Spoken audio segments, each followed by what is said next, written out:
නෑ. හැමදිනාටම තෙරුවන් සරණයි. අද 2020 වර්ෂයේ අගෝස්තු මාසයේ 24 වෙනි සඳුදා ශ්‍රී ලංකාවේ වේලාවෙන් සවස් 5:30ට ආරම්භ වෙන ධම්මසංගණී ප්‍රකරණය ඇසුරෙන් කෙරෙන ධර්ම සාකච්ඡාවටයි අපි එකතු වෙන්නේ. අදත් අපිට ධම්මසංගණී ප්‍රකරණයේ ඇති කාරණා පැහැදිලි කර දීම සඳහා ශ්‍රී ලංකාවේ සිට සම්බන්ධ වෙනවා මංගල ඉදිරිසිංහ මහත්මයා.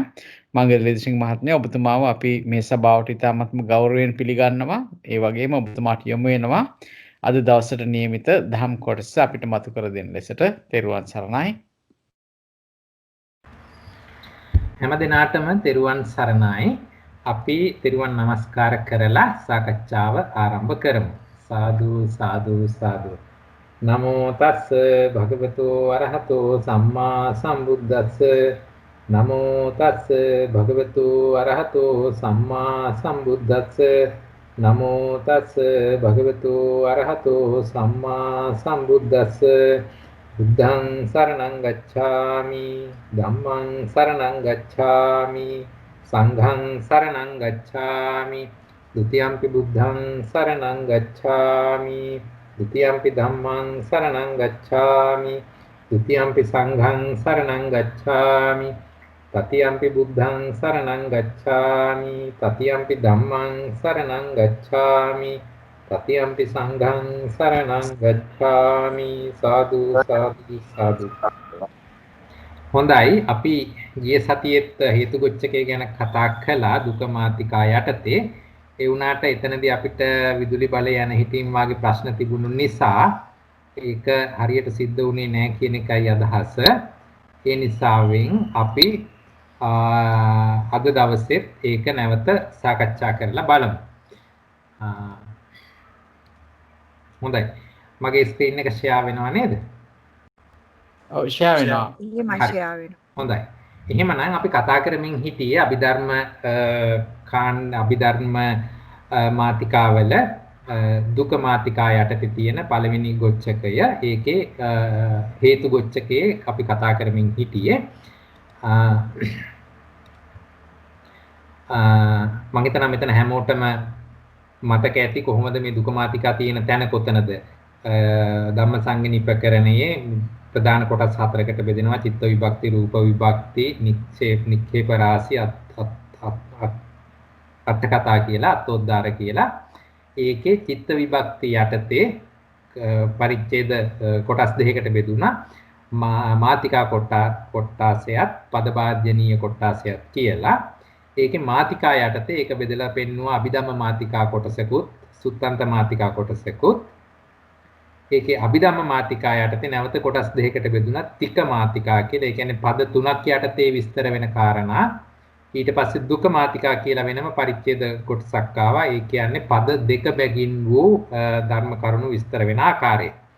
මේක තික මාතිකාව තනි පරිච්ඡේදයකින් ඉවර වුණා. එතන තික 22ක් අපි කතා කළා. දුක මාතිකාව පරිච්ඡේද 13කින් ඉවර වෙන්නේ. ඒක අපි දැන් කතා කරමින් යන්නේ. හොඳයි. ඊළඟට මේ දුක මාතිකා ඔක්කොම පරිච්ඡේද 13ක් තියෙනවා. ඒ පරිච්ඡේද 13 තුල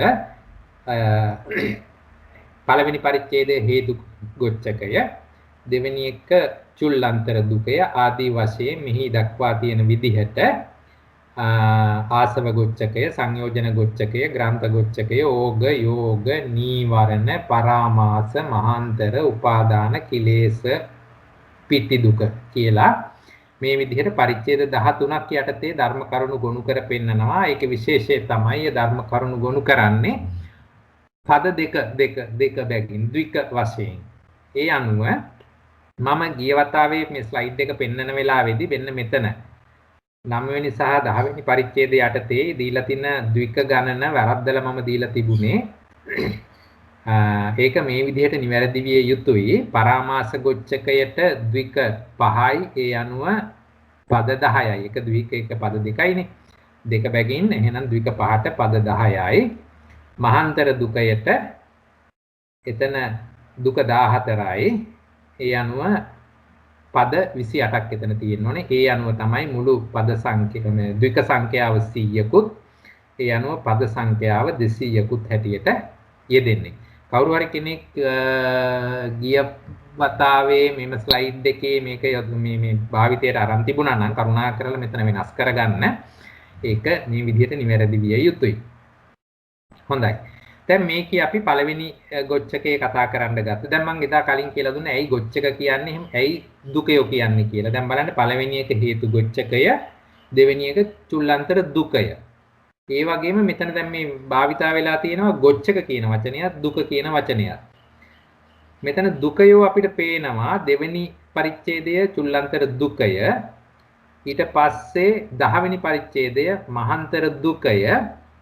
ඊට පස්සේ 13 වෙනි පරිච්ඡේදය පිට්ටි දුකය. මේ පරිච්ඡේදයෝ තුන හැර අනිත් ඔක්කොම ටික යන්නේ ගොච්චක කියලා. ගොච්චකයක් කිව්වොත් එක හා සමාන ධර්ම කරුණු ගොඩක් රැස් කරලා විස්තර කරන පරිච්ඡේදයක් වුණොත් ඒක ගොච්චකේ කිව්වා. පොකුරක්, මල් පොකුරක් කියලා ගන්නකො එතන තියෙන සමාන මල් జాතිය.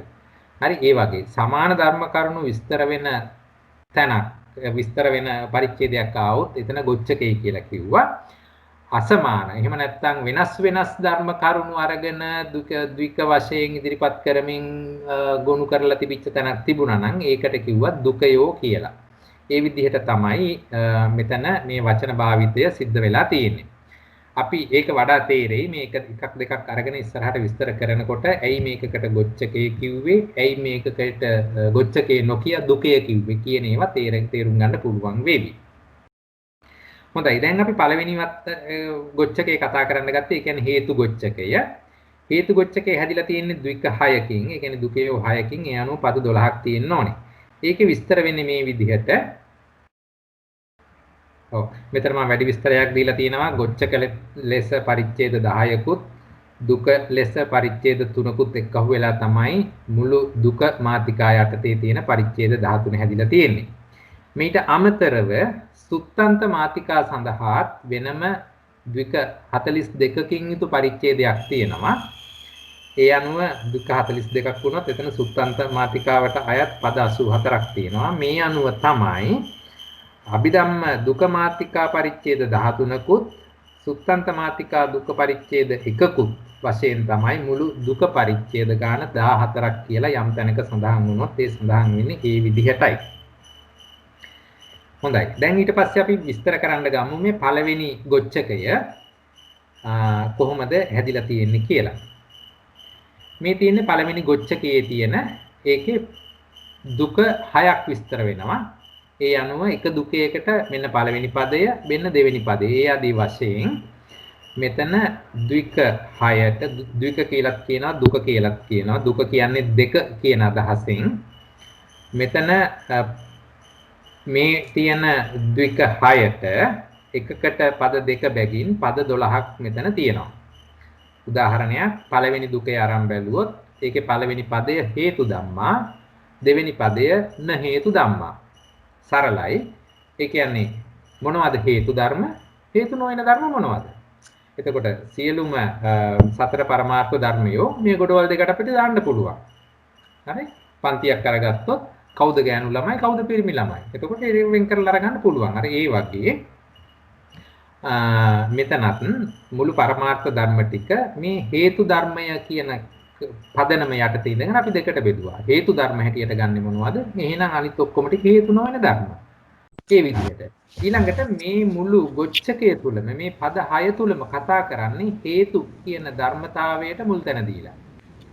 එතකොට මේ හේතු කියන ධර්මය අපි දන්නවා එතන අපිට අභිධර්මයේ තුල හේතු ධර්ම 6ක් හම්බ වෙනවා. ලෝභ, දෝෂ, මෝහ, අලෝභ, අදෝෂ, අමෝහ කියලා. එතකොට මේ මුළු ගොච්චකේ මේ කියන්නේ මේ පද දුක 6ම විස්තර කරන්නේ ඔය කියන හේතු ධර්ම 6ට මුල් තැන දීලා එක එක පැතිකඩ වලින් මේ කියන හේතු ධර්මයෝ සමග යෙදෙන අනිකුත් ධර්ම කොයි ආකාරයකටද හැසිරෙන්නේ කියන එක විවිධ පැතිකඩ වලින් බලලා තමයි මේ දුක 6 හදලා තියෙන්නේ. එහෙම වෙන විදිහකට කිව්වොත් මේ පද 12 හදලා තියෙන්නේ. ඉතින් අපිට කරන්න තියෙන්නේ මේ එක එක පදයක අභිධේයාර්ථ අහුල්ලන එක සහ ඒවා ස්කන්ධ ධාතු ආයතන විදිහට යෙදෙන්නේ කොහොමද කියලා බලන එක. මේ උඩ කොටුව තුල තියෙන්නේ pāli අර්ථය යට කොටුව තුල මම සිංහල අර්ථයක් දීලා තියෙනවා උදාහරණයක් හැටියට අපි හතරවෙනි දුකේ ආරම්භ බැලුවොත් හේතු චේව ධම්මා සහේතුකාච කියන පළවෙනි පදය. හේතු චේව ධම්මා සහේතුකාච. ඒක සිංහල තේරුම වෙන්නේ හේතු චේව. හේතුද වූ. ඊළඟට සහේතුකා. සංප්‍රයුක්ත හේතු සහිතද වූ ධර්මයෝ. ආදී ලෙසින් මේ එකම හේතු ධර්මයට මුල් තැන දීලා විවිධ පැතිකඩ වලින් විවිධ ආකාරයෙන් බලන විදිහක් තමයි මේ තුල තියෙන්නේ. අපි දැන් මුලම පාඩමේදී කතා කළා මේ පළවෙනි දුක තුන. ඒ කියන්නේ හේතු නම් වූ ධර්මයෝය හේතු නො වූ ධර්මයෝය කියන එක මුලදීම කතා කළා. ඊට පස්සේ එහි දෙවෙනි දුකේ හැටියට කතා කළා හේතු සහිත වූ ධර්මයෝය හේතු නැති ධර්මයෝය කියන කාරණාව. ඒ විදිහටම තුන්වෙනි එකත් කතා කළා හේතු සංප්‍රයුක්ත ධර්මයෝ සහිතයි හේතු විප්‍රයුක්ත ධර්ම හේතු සංප්‍රයුක්ත වූ ධර්මයෝය හේතු විප්‍රයුක්ත වූ ධර්මයෝය කියලා මේ පදයක් අපි කතා කළා. ඒතර අද අපිට කතා කරන්න තියෙන්නේ හතරවෙනි, පස්වෙනි, හයවෙනි දුක තුන. දැන් මේ පළවෙනි දුක තුන කතා කළා නම් හේතු ධම්මාන හේතු ධම්මා කියලා ඇත්තටම මම මේ ඉදිරි ස්ලයිඩ්ස් ඔක්කොම හදලා තියෙන්නේ මේ පදනමීමයි. හේතු ධම්මන හේතු ධම්ම කියන පදනමීම ඉඳගෙන අනිත් ඒවා කොහොමද විකාශය වෙලා ඉන්නේ කියන එක පෙන්වන්න මම උත්සාහ කරලා තියෙනවා. අපි බලමු එකක් දෙකක් අරගෙන. හොඳයි. දැන් එහෙමනම් අපි හතරවෙනි දුකයේ පළවෙනි පදය අරගෙන බලමු කොහොමද යෙදෙන්නේ කියලා. ඊට කලින් මේ හේතු කියන පදයේ විවිධ යෙදීම් වගේක් තියෙනවා. ඒව ගැනත් පොඩි අදහසක් අරගෙන ඉමු. දැන් හේතු කිව්වට මේක මේ අභිධම්ම භාවනා පොත තුල මේක විස්තර වුණා. අර්ථ හතරකින් මේක ගන්න පුළුවන් කියලා. පළවෙනි අර්ථය හැටියට පෙන්වුවා හේතුව. ඒ කියන්නේ සහේතුක සිද්ධිය දෙන හේතු ධර්ම 6 විස්තර කිරීම සඳහා. ඒ කියන්නේ එතකොට හේතු ධර්ම 6ම එදින්ම ලෝභ දෝෂ, මෝහ, අලෝභ දෝෂ, අමෝහ කියන හේතු ධර්ම 6 ගැන කතා කරන වෙලාවේදී එතන ඉඳන් කිව්වා ඒක හේතු හැටියටම පෙන්වුවා හේතුව. හරිද? ඊළඟට උත්තම හේතුව කියලා කිව්වා ඒ හේතු ධර්ම 6න් කුසල හේතු තුනට විශේෂයෙන් අරගෙන ඉඳන් කිව්වා උත්තම හේතුව කියලා. ඇයි? කුසල් කියලා කියන්නේ උසස්, උතුම්, වඩා ශාන්ත, නිවනු කියන අදහස අරගෙන ඒකට අපි කිව්වා උත්තම හේතුව කියලා. ඒ අනුව යම් තැනක උත්තම හේතුව කියලා හේතු කියලා යෙදලා තිබුණොත් ඒකේ මතක තියාගන්න ඕනේ එතනදී කතා කරන්නේ අලෝභ, අදෝස, අමෝහ කියන කුසල හේතු තුන ගැනයි කියලා. තව තැනක යෙදෙන්න පුළුවන් පච්චය කියලා. එහෙම නැත්නම් පච්චය හේතුව. පච්චය කියලා කියන්නේ පටිච්ච සමුප්පාද විය විස්තර කරන තැන හරි එහෙම නැත්නම් ප ဋ ාණ ප්‍රකරණයේ ප ဋ ාණ ණය විස්තර කරන තැන හැම දෙයකටම ප්‍රත්‍ය වෙනවා කියන අදහසෙන් ප්‍රත්‍ය කියන අර්ථය මෙතෙන්ට යෙදিলা තියෙනවා. ඒ කියන්නේ පච්චය කියලා කියන වචනය කියන්නේ දැන්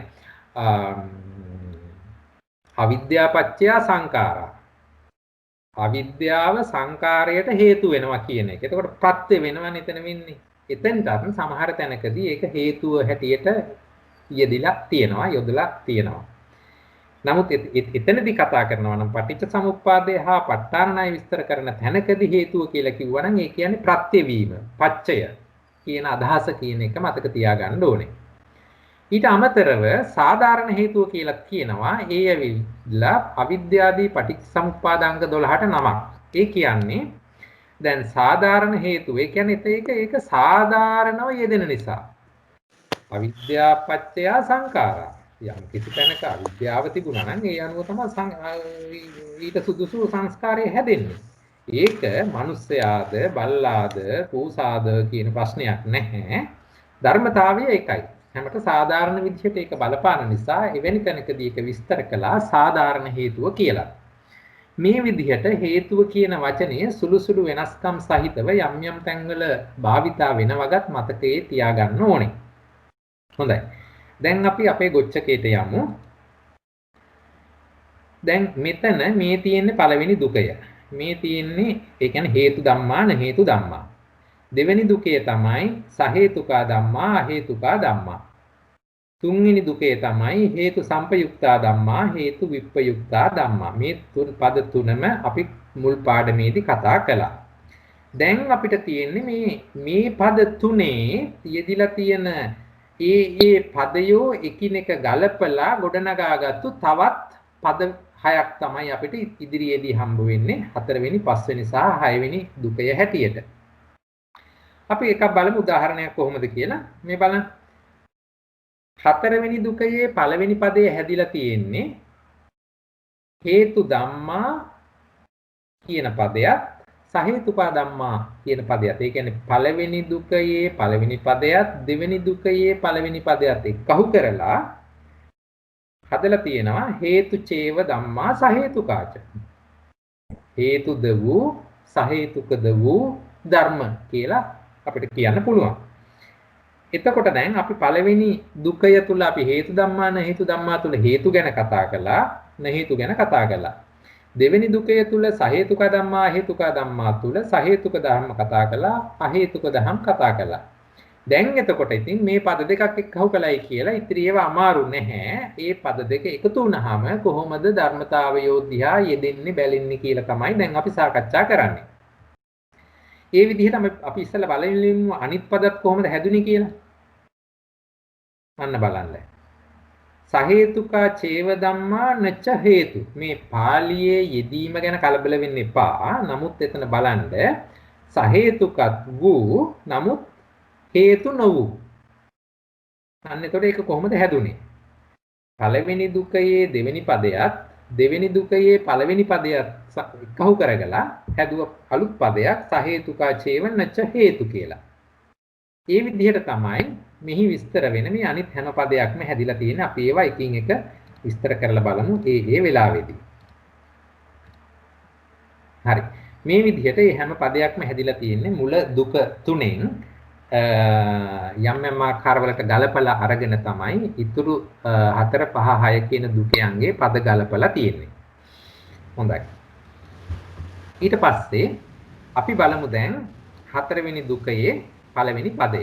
ඒ කියන්නේ හේතු සහේතුක දුක කියන පදේ අරගෙන බැලුවොත් භාවනා පොතේ පිටුව භාවනා පොත දෙකෙහි ඒ කියන්නේ දුක මාතිකා තියෙන භාවනා පොතේ පිටු අංක 7 එහි එන අර්ථ දැක්වීම තමයි මේ තියෙන්නේ.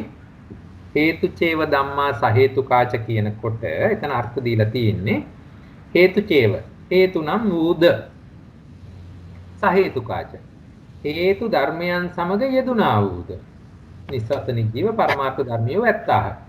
සරලයි. හේතු චේව ඒ කියන්නේ හේතුත් වෙලා හේතු ධර්මයන් සමග යෙදිලක් තියෙන අන්න එහෙම ස්වභාවයක් යම් කිසි තැනක දැක්කනම් ඒ අන්න එහෙම යෙදින ධර්මයෝ මේ පළවෙනි පදයේ තුල ගොනු කරන්න පුළුවන් අපිට. අපි බලමු දෙවෙනි පදේ. සහේතුකා චේව ධම්මා නච්ච හේතු. සහේතුකා ඒ කියන්නේ හේතු ධර්මයන් සමග යෙදුනා වූද. එහෙත් හේතු නම් නොවන්නා වූද. නිස්සත් නිජීව පරමාර්ථ ස්වභාව ධර්මියෝ ඇත. අපි මේක රූප සටහනකට දාලා බලමු. හරි. බෙන්න දැන් එක රවුමක පෙන්නනවා මම හේතු ධම්මා. එතන තියෙනවා හේතු ධර්ම 6 විතරයි එතෙන්ට අරගන්න පුළුවන් එහෙමනම්. මේ ඇවිල්ලා මේ ගොච්චකයේ පළවෙනි දුකයේ හේතු ධම්මා කියලා ගත්තා නම් අන්නේ මෙන්න මේ පළවෙනි කුලකයේ තුලට අපිට ගන්න පුළුවන්. එහෙමනම් පළවෙනි දුකයේ දෙවෙනි පදේ හැටියට තිබුණේ න හේතු ධම්මා. එහෙමනම් ඊටු ඔක්කොම ධර්මතා ටික ගන්න පුළුවන්. මොනවාද ඔක්කොම ධර්මතා උනේ? හේතු ධම්මා කිව්වොත් හේතු ධර්ම 6 විතරයි. න හේතු ධම්මා කිව්වොත් හේතු ධර්ම නොවු ඊටු සියල්ල. ඒ කියන්නේ සිත් 89යි, චෛතසික 46යි. ඇයි 46 ආවේ? මුළු චෛතසික 52කින් හේතු ධර්ම 6 පළවෙනි පදයට අයින් වෙච්ච නිසා මෙතෙන් ඉතුරුනේ ඊටු චෛතසික 46 විතරයි. රූප 28යි නිර්වාණය. හරි. දැන් මේ හේතු ධර්ම 6 මට මේ දෙවෙනි පදයේ මේ 4 වෙනි දුකයේ පළවෙනි පදයට ගලප ගන්න ඕන නිසා මම නිකම්ම හේතු ධර්ම 6 කියලා මෙතන ගොනු කරන්නේ නැතුව මම එක සියුම්ම පොඩ්ඩක් බෙදා ගන්නම්.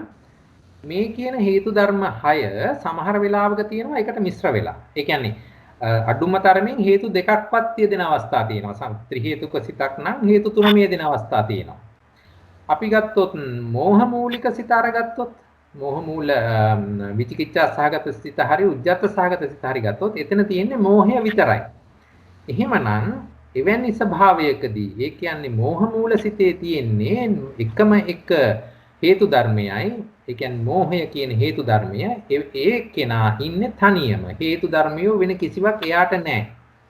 එහෙම ස්වභාවයකදී එයා අමිශ්‍රව ඉන්න කෙනා හැටියට සැලකුවා. එහෙමනම් අනිකුත් අවස්ථාවලදී කුසල හෝ වේවා අකුසල හෝ වේවා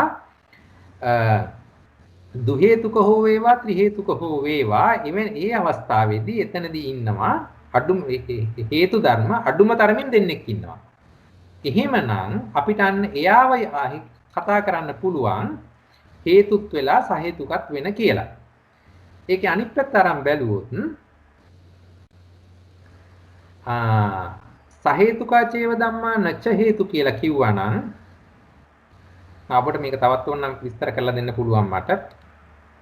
දැන් මෙතනදී මිශ්‍රව පවතින අවස්ථාව කියලා කිව්වොත් උදාහරණයක් ගන්නකො පළමු කුසල්සිත.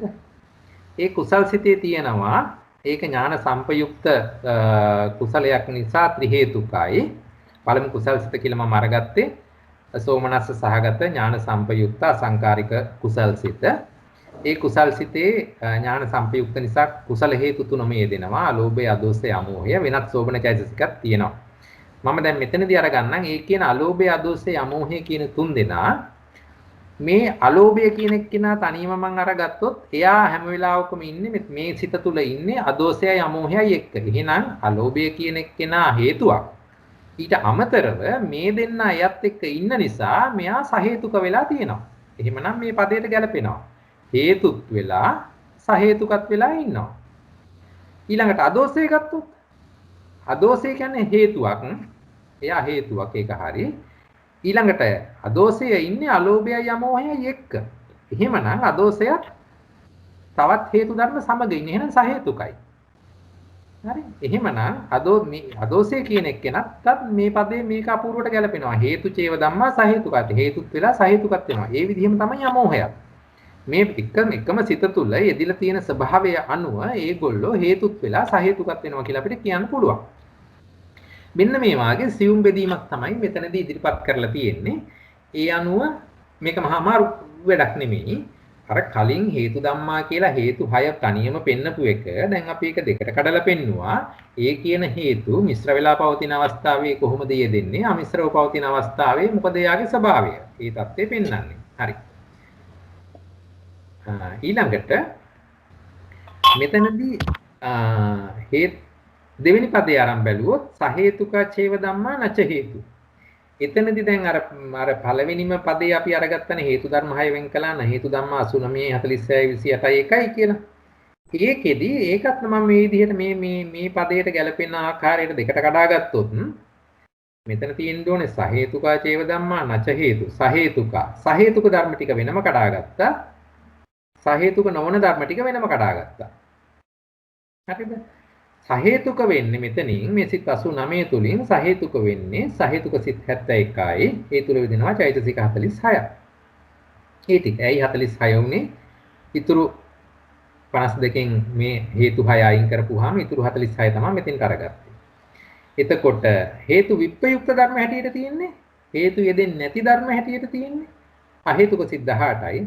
චෛතසික 12යි. ඒ කියන්නේ අහේතුක සිත් 18 තුල යෙදෙන්නේ චෛතසික 12යි. රූප 28යි නිර්වාණය මෙච්චරයි. දැන් මේ මුළු ගොනුව තුලම මේ මහා ගෝල දෙකම තුල මුළු පරමාර්ථ ධර්මියෝ සියල්ලම ගැබ්බෙලා තියෙනවා. හරි? ඒක මේ හතරවෙනි ද්විකයට අනුරූප විදිහට අපි ගලපගෙන තියෙනවා. මේ පළවෙනි කුලකයේ තුල මුළු හේතු ධර්ම 6 අරගෙන යාව කඩාගත්තා. මිශ්‍රව පවතින අවස්ථාවේ කොහොමද තියෙන්නේ? අමිශ්‍රව පවතින්නේ කවුද? ඊළඟට දකුණු පැත්තේ තියෙන කුලකයේ තුල අපි අරගත්තා න හේතු ධම්මා. ඒ කියන්නේ හේතු නොවන්නා වූ සියලුම ධර්ම ටික දෙකට කඩාගත්තා. සහේතුක ධර්ම මොනවද? අහේතුක ධර්ම මොනවද කියලා. මේක තමයි මේ පදය තුල විස්තර වෙන්නේ. අපි ඉදිරියට බලමු. හරි? දැන් එතකොට මේක අපූර්වටම මෙතනදිම පේනවා පළවෙනි පදේ හැටියට ආවේ මේ මෙන්න මේ රවුමේ තියෙන මිශ්‍රව පවතින අවස්ථාවේ හේතු 6. දෙවෙනි පදේ හැටියට එන්නේ කෙලින්ම මේ සහේතුක සිත් ටික විතරයි. අයි සහේතුකා චේව ධම්මා නච හේතු. හේතු නොවේ. මොකද හේතු ටික මේ වම් පැත්තට අයින් කරගත්තා. එහෙනම් මේ දකුණු පැත්තේ තියෙන හේතු නොවන ධර්ම ටික. එතකොට හේතු නොවන ධර්ම අතරින් හැබැයි සහේතුක වෙන්න ඕනේ. එහෙමනම් සහේතුක සිත් ටික මෙතනින් අරගත්තා. එහෙමනම් අහේතු ටිකෙන් මේ පැත්තට ඉතුරුනා. දැන් මොකද මෙතනින් තව එක දෙයක් අපිට පෙන්නගෙනම යන්න පුළුවන් ඉස්සරහට. මෙතනින් මේ නිල් පාටට පෙන්නලා තියෙන රවුන්ඩ් එක තුල තියෙන ධර්මතා. එහෙමනම් මේ කියන පදේ මේ හතරවෙනි දුකයේ පළවෙනි පදයට අයතුත් නෑ, දෙවෙනි පදයට අයතුත් නෑ. එහෙනම් ඒවා යම් තැනක විස්තර කරනවා නම් අපිට කියන්න වෙන්නේ මේ දුකේට අදාළ නැති, අයත් නොවන ධර්ම නවත්තබ්බා කියන පදනම යටතේ තමයි එකී ධර්ම ටික විස්තර කරන්න වෙන්නේ. මම හිතනවා ඒ ටික පැහැදිලි වෙන්නේ නැති කියලා. කාට හරි ගැටලුවක් එහෙම තියනවද? නෑ වගේ නේද? හරි. ඊළඟට මේක අපි නික්කේප කාණ්ඩයේ තියෙන විදිහ බලමු. එතනදී ඡේද 1082 ධම්මසංගණී නික්කේප කාණ්ඩයේ දීලා තියෙන අර්ථකථනය මෙහිමයි. ලෝභෝ මෝහේන හේතුතේව සහිතකෝච. ලෝභය කියන එක්කෙනා මෝහය නිසා හේතුත් වෙලා සහේතුකත් වෙනවා. දැන් ලෝභය කියන එක කොහොමදත් හේතු තමයි. නමුත් එයා එක්ක මෝහය ඉදිලා තියෙන වෙලාවකදී එයා සහේතුකත් වෙනවා.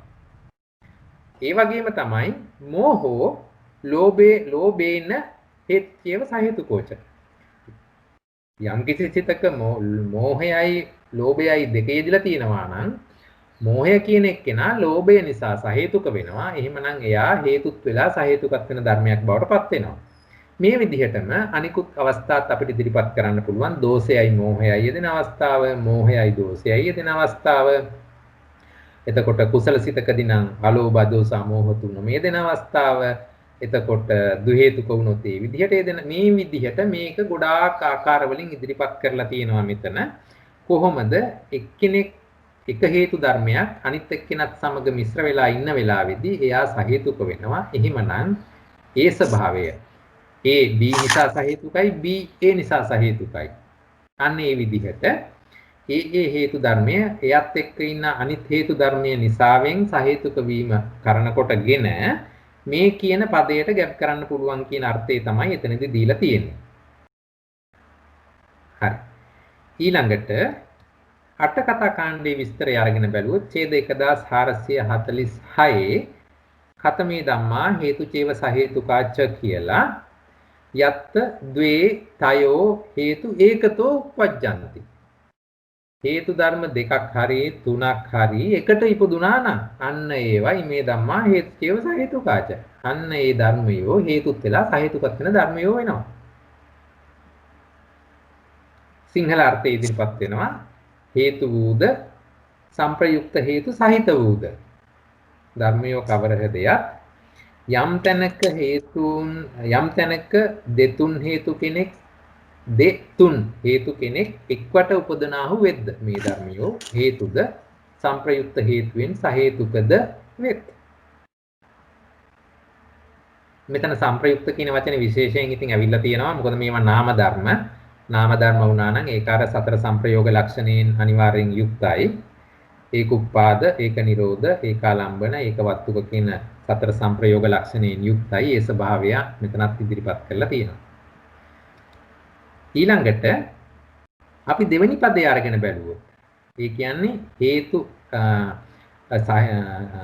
සහේතුකා චේව ධම්මා නච හේතු සහේතුක වෙනවා. හැබැයි හේතු ධර්ම නොවි.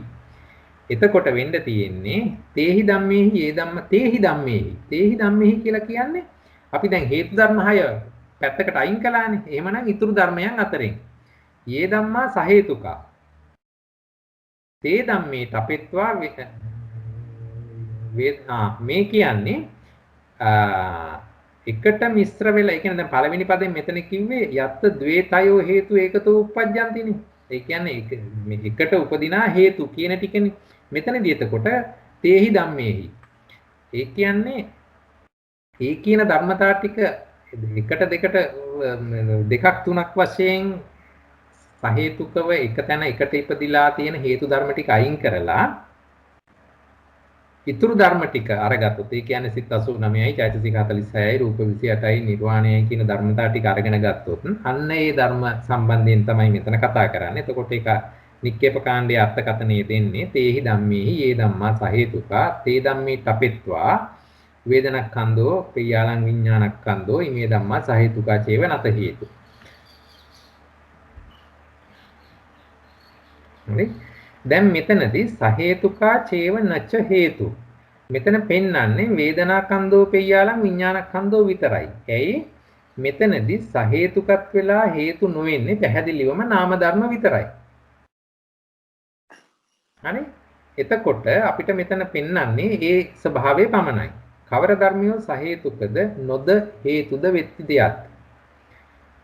ඒ හේතු ධර්මයන්ගෙන් යම් ධර්ම කෙනෙක් සහේතුක වූවාහුද ඒ ධර්මයන් තබා වේදනාස්කන්ධය විඥානස්කන්ධය වේදනා කියන්නේ ඊතුරු ස්කන්ධ හතර නාමස්කන්ධ හතර මේ ධර්මයෝ සහේතුකද නොද හේතුද වූවාහු වෙත්.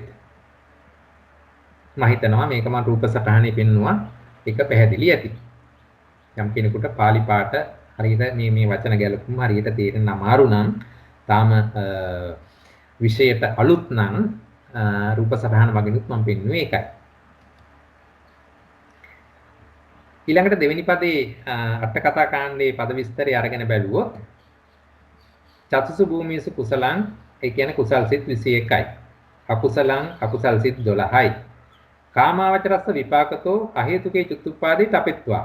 කාමාවචර විපාක වලින් අහේතුක සිත් ටික අයින් කරලා තපෙත්වා ඉවත් කරලා චතුසු භූමියසු විපාකෝ. ඒ කියන්නේ කාමාවචර විපාක වලින් අහේතුක ටික අයින් කරලා සහේතුක ටික විතරක් ගන්නලු. ඊළඟට කාමාවචර කිරියතෝ අහේතුකේ චිත්තුප්පාදේ තපෙත්වා. කාමාවචර ක්‍රියාවලින් අහේතුකේ චිත්තුප්පාදේ තපෙත්වා. ඒ කියන්නේ ක්‍රියාවලින් සිත් අපි දන්නවා ක්‍රියාසිත තුනක් අහේතුක කාණ්ඩයේ ඉන්නවා. ඒ තුන අයින් කරලා තීසු බීමුසු ක්‍රියාව්‍යා කතා. ඒ කියන්නේ ක්‍රියාසිත ඉතිරිය අරගන්න කියලා. එත්තුප්පන්නේ හේතු තපෙත්වා ඉමේ ධම්මා සහේතුකා චේවන නැත හේතු. එහෙමනම් අන්න ඒ ඊතුරු ධර්මතා ටික අරගන්නලු චිත්තෝත්පාද වශයෙන්. එතකොට චෛතසික 47 අරගන්න වෙනවා. ඒ ආකාරයෙන් මෙතන මේ ධර්මතා ටික ගලපලා අරගන්න කියන්නේ. ඊළඟට මෙතනදී තව පදයක් එක්කහු කරලා තියෙනවා ඡේද 1447ට අහේතුකා ධම්මා නවත්තබ්බා හේතු චේව සහේතුකාපි සහේතුකා චේව නච්ච හේතු. ඒ කියන්නේ මම අර මගේ රූප සටහනේ නිල් පාටෙන් පෙන්වුවේ නවත්තබ්බා කියලා අර පද දෙකටම ඉන්නේ නැtei කියලා. ඒ කියන අහේතුක ධර්මතා ටික මේ කියන පදයට ගන්න එපා කියලා මෙතනදී කියනවා. මේ පද දෙකටම ගන්න එපා කියලා. හේතු චේව සහේතුකාපි කියන එකට ගන්නත් එපා. සහේතුකා චේව නැත හේතුපි කියන එකට ගන්නත් එපා. ඒක මම හිතනවා මගේ රූප සටහනියේ පැහැදිලි වෙන්න ඇති. ඒ අනුව අපිට මේකේ අභිධේයාර්ථ දැන් සාරාංශ කරලා ගත්තොත් පළවෙනි පදය හේතු චේව ධම්මා සහේතුකාච කියන එකේ කියන්නේ හේතු නම් මොද හේතු ධර්මයන් සමග යෙදුනා වූද කියන අර්ථයේදී අරගත්තොත් අපිට ගන්න වෙන්නේ හේතු ධර්ම 6 විතරයි. හැබැයි මෝහ මූල දෙසිතෙහි මෝහය මෙතන අයින් කරන්න ඕනේනේ. මොකද එයා තනියෙන් ඉන්න එක්කෙනානේ.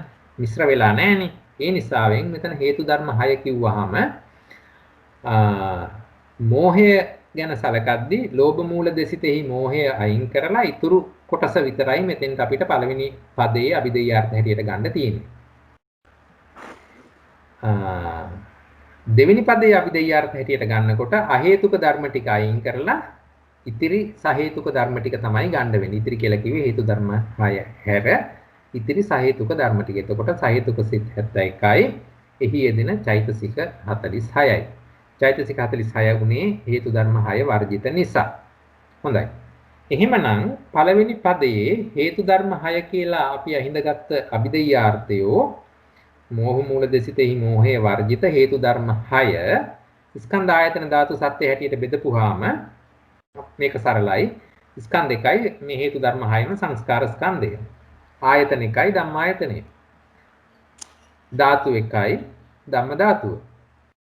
සත්‍ය වශයෙන් ඔන්න දැන් තුනක් යෙදෙනවා. මට ඒක අහන්නයි තිබුණේ ඔයගොල්ලන්ගේ. සත්‍ය වශයෙන් තුනක් යෙදෙනවා.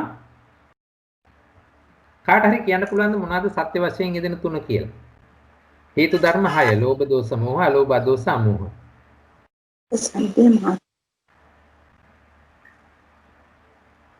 කවුරු හරි ඉදිරිපත් වෙලා කියන්න බලන්න. හේතු ධර්ම 6. සත්‍ය, සත්‍ය, මාර්ග සත්‍ය. දුක්ඛ සත්‍ය, සමුදය හොඳයි. මොකද්ද දුක්ඛ සත්‍යයට ආවේ? චෛතසික ලෝභය හැර ඉතිරි චෛතසික ධර්මයන් ලෝභය අලෝභයත් ඉන්නේ නෑ. අලෝභය ආදේශ සමූහයත් ඉන්නේ. ලෝභයත් ඉන්නේ. සමුදය සත්‍යයට ලෝභය එනවා. මාර්ග සත්‍යයට අලෝභ ආදේශ සමූහ මම කියන්නේ සර් ඔව් කියන්න බලන්න. ලෝභය එන්නේ සමුදය සත්‍යයට. හරි. දෝෂය, මෝහය, අලෝභය, අදෝෂය ඒ හතරම දුක්ඛ සත්‍යයට. මාර්ග සත්‍යයට එනවා අමෝහය. කියන්නේ ප්‍රඥාවන එක. මාර්ග සත්‍යයට හරි. අමෝහය. සෑහීමකටපත් වෙනවාද පිළිතුර ගැන? ඒක තව ටිකක් විස්තර කරන්න වෙනවා නේද? කොයි සිත්වල යෙදෙනේවද කියලා බලන්නත් වෙනවා. ලෞකිකද ඒ විදිහට බලන්නත් ඕනේ නේද? එතන අර පිළිතුර වඩා සාර්ථක වෙන්න ඕනේ. මේ බලන්න.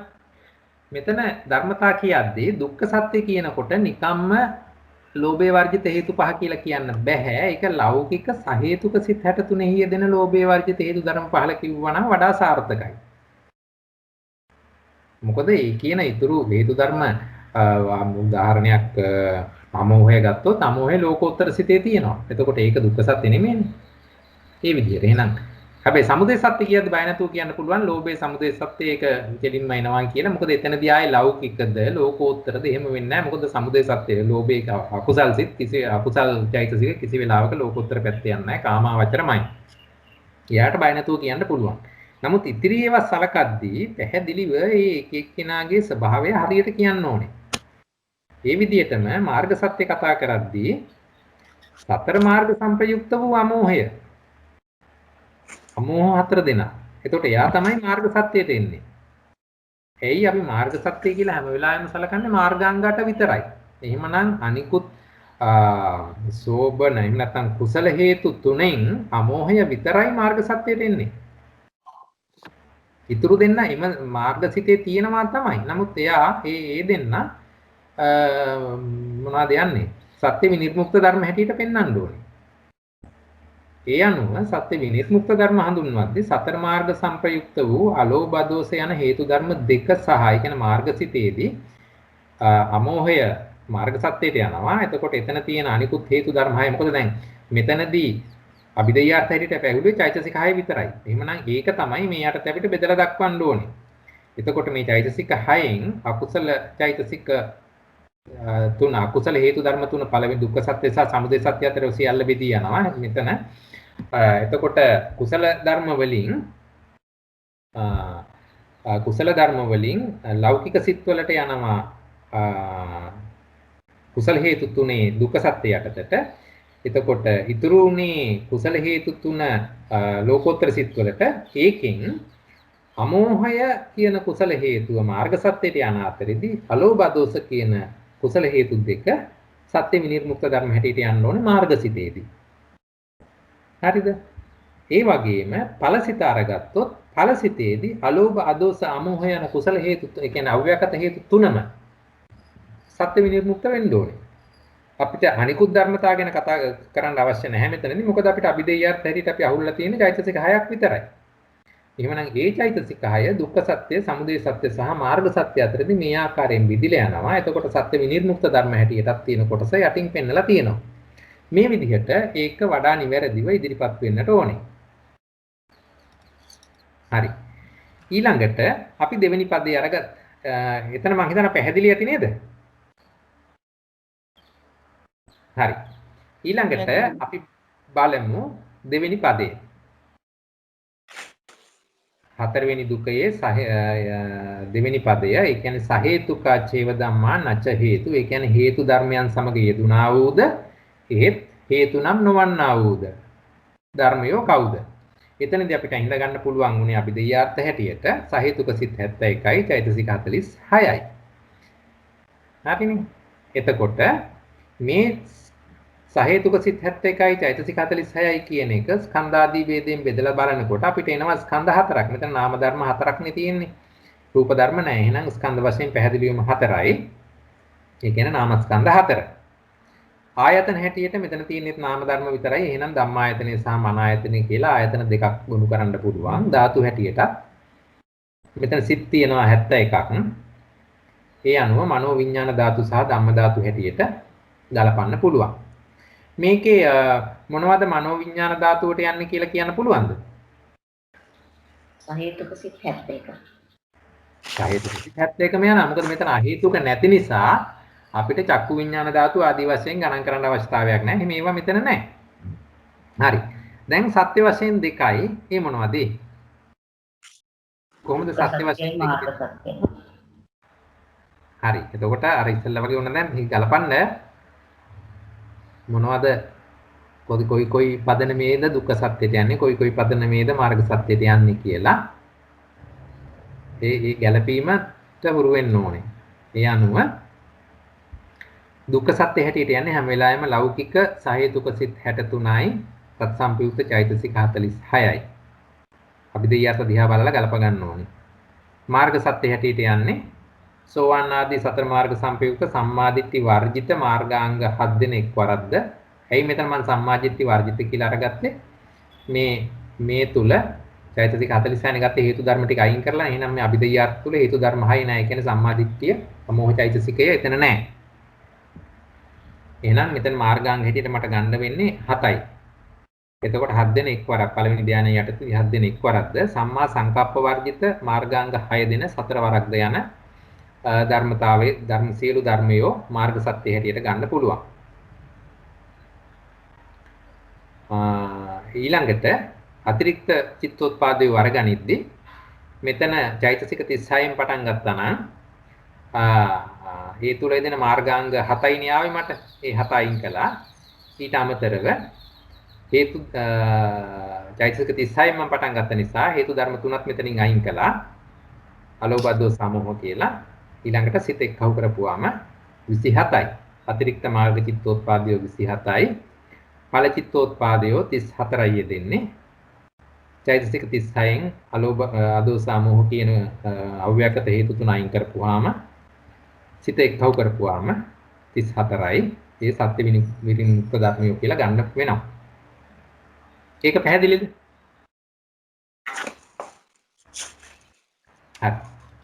එහෙමනම් දැන් අපි හේතු ගොච්ඡකේ 4 වෙනි දුකය මේ පද දෙකම අපි සාකච්ඡා කළා. එහෙමනම් මේ කියන 4 වෙනි දුකය ඒ කියන්නේ ඒක හේතු සහේතුක දුකය කියලානේ පොදුවේ හඳුන්වන්නේ. මේ හේතු සහේතුක දුකය සප්පදේශයි මේක ආදිලබ්ධ නාමයි සප්පදේශයි. ඇයි සප්පදේශ උනේ? අහේතුක ධර්මතා ටික අරගත්තේ නැති නිසා. මොනවද අහේතුක ධර්මතා උනේ? අහේතුක සිත් 18යි එහි යෙදෙන චෛතසික 12යි. ඊට අමතරව අමතක නොකර ගත යුතුයි මෝහ දෙසිතේ මෝහය. ඇයි එයා තනියම ඉන්න එක්කෙනානේ. ඒ දෙන්න මෙන්නම අරගන්න ඕනේ. මතකතුව මෙතෙන්ට එක්කව කරගන්න ඕනේ. ඊට අමතරව රූප 28යි නිර්වාණය කියන ධර්මියෝ මෙම දුකයෙන් බැහැර වෙලා තියෙනවා. මෙම දුක මේ පද දෙකටම අඩංගුනේ නැහැ. ඒ නිසා මේක සප්පදේශ දුකයක් වෙනවා. හරි මම හිතනවා ඒක පැහැදිලි ඇති කියලා. සාකච්ඡා කරන්න ගැටලුවක් තව තියෙනවද? මේ සාකච්ඡා කරපු හින්දා මේ කවුද මංගල මහත්තයා අපිට එහෙමනම් බ්‍රෝන මහත්තයා අපිට ඇහෙන්නේ නැහැ ඔබතුමාව. දැන් ඇහෙනවද? දැන් ටිකක් ඇහෙනවා. මේ මං හිතුවේ මේක අපි කලින් පළවෙනි දවසේ මේව සාකච්ඡා කරන්නේ අර ගියසුමානේ සාකච්ඡා කර අන්තිම දෙක තමයි අපිට මේ හරියටම සාකච්ඡා කරගන්න බැරුව මේක සාරාංශයක් හැටියට කරත් ඇති නේද? හරි. ආරයි. හොඳයි. එහෙමනම් දැන් ඊළඟ දුකය මේ බලන්නකො 4 වෙනි 5යි දුක දෙක අරන් බැලුවොත් 4 වෙනි දුකය හේතු සහේතුක දුකේ තියෙන හේතු චේව ධම්මා සහේතුකාච සහේතුකා චේව ධම්මා නච හේතු. 5 වෙනි දුකේ අරන් බලන්නකො.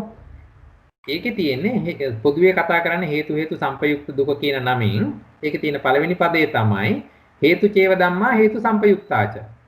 හේතු චේව ධම්මා හේතු සංපයුක්තාච. හේතු සංපයුක්තාච. හේතුත් වෙලා හේතු සංප්‍රයුක්තව යෙදිලා තියෙනවා. ඒ කියන්නේ මේ කලින් දුකේ කතා කරපු කලින් පදේම තමයි. අපි දෙයියත් හැටියට ඉන්නේ මේ ධර්මතාවමයි. දෙවෙනි පදේ අරගන්න. හේතු සංපයුක්තා චේව ධම්මා නච්ච හේතු. හේතු සංපයුක්තා කියන්නේ සහේතුකම තමයි. හරි නැච හේතු නොවූ. ඒ කියන්නේ මේ පස්වෙනි දුකේ හැටියට ඉදිරිපත් වෙලා තියෙන්නේ මේ හතරවෙනි දුකේ හැටියට අපි කතා කරපු ඒ ධර්මතාවයමයි අභිධේයාර්ථ සමානයි. ඒකත් සප්පදේශ දුකයක්මයි ආදිලබ්බ නාමමයි. මේ විදිහට මේක අර බුදුහාමුදුරන්ගේ දේශනා විලාසය සහ විනීය ජනයාගේ අධ්‍යාශය ගැන හිතලා දේශනා කරපු විදිහක් හැටියට තමයි පොතේ මේක සඳහන් වෙන්නේ. එහෙම නැත්නම් මේ එකම ධර්මතාවය වෙනස් වෙනස් ව්‍යංජන සහිතව වචන සහිතව ඉදිරිපත් කිරීමක් පමණයි. ඒ නිසා ඒක ඒ තරම්ම අමාරු වෙන්නේ නැහැ දැන්. දේශනා විලාසය කියලා කියන්නේ එකම කාරණය নানা ආකාර වචන වලින් දේශනා කිරීම විවිධ පැති විවිධ විදිහට වෙන වෙනස් වචන වලින් නැවත නැවත විස්තර කිරීමට අපි කියනවා ඒක දේශනා විලාසයක් කියලා. විනය ජනයාගේ අධ්‍යාසය කියලා කියන්නේ මගපල නිවන් ලැබීමට සම්පත් ඇති අය අතුරෙන් ඇතමෙක් ඊතා කෙටි සාරවත් දෙසුමක් ඇසූ පමණින් අවබෝධ කරති. ඇතමෙක් වනාහි එකම දෙය වුවත් নানা ආකාර වචන වලින් පැහැදිලි කළහොත්ම අවබෝධ කරති. එවැනි විස්තර රුචිකය සඳහා එකම කාරණය වෙනත් ක්‍රමයකින් දේශනා කිරීම සිදු වෙනවා නම් අන්න ඒක එතකොට අපි කියනවා විනය දනයාගේ ආධ්‍යාශය වෙනුවෙන් කරපු දේශනාවක් කියලා. ඒ අනුව මෙහිදී ඉදිරිපත් වෙන මේ හේතු ගොච්ඡකයේ තියෙන පස්වෙනි දුකය මේ විනය ජනයාගේ අධ්‍යාශය හෝ දේශනා විලාසය හෝ කියන කාරණා නිසාවෙන් මතුවෙච්ච දුකයක්.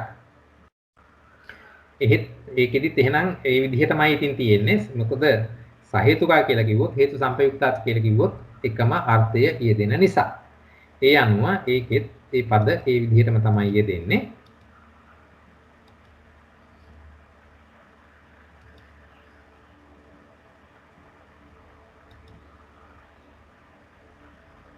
සප්පදේශ වෙන්නේ මෙන්න මේ නවත්තබ්බා කියලා නිල් පාටින් ආපු ටික තමයි සප්පදේශ හැටියට ඉදිරිපත් වෙන්න ටිකේ දුකයෙන් බැහැර වෙච්ච ධර්ම වෙන්නේ. පදයට යෙදිච්ච ධර්ම තමයි මෙතනින් මිශ්‍රව පවතින හේතු ටික දෙවෙනි පදයට ආවේ සහේතුක ධර්ම ටික. මේ විදිහට තමයි ඒක ගැලපුණේ. හොඳයි. එතකොට නික්කේප කාණ්ඩෙත් අර සම්පයුක්ත කියන වචනේ විතරක් වෙනස් කරලා ඒ ආකාරයට ඉදිරිපත් වෙනවා. එතනත් එහෙනම් ගැටලුවක් නැහැ කියලා මම හිතනවා. අට කතා කාණ්ඩයත් යත්ත ද්වේ තයෝ හේතු ඒකතෝ උප්පජ්ජಂತಿ එම විදිහටමයි දීලා තියෙන්නේ. ඒකත් ගැටලු නැහැ එහෙනම්. දෙවෙනි පදේ අරගත්තත් තේහි ධම්මෙහි ඒ ධම්මා සම්පයුක්තා තේ ධම්මේ තපෙත්වා වේදනක්ඛන්தோ පියලං විඥානක්ඛන්தோ මේ ධම්මා හේතු සම්පයුක්තා චේව නච හේතු. අර අර්ථකථනයේමයි සම්ප්‍රයුක්තතාවේ පදනම් කරගෙන ඉදිරිපත් කළා. අට කතා කාණ්ඩයත් ඒ විදිහමයි. හේතු විප්‍රයුක්ත ධම්මා නවත්තබ්බා හේතුතේව හේතුසෝ. එතකොට දුකෙන් බැහැර වෙන ධර්ම ගැනත් ඒ විදිහටම තමයි කතා කරලා තියෙන්නේ. හේතුක ධර්මතා ටික. හරි. ඒක එහෙනම් ඒ තරම් අමාරු නෑ තේරුම් ගන්න පුළුවන්.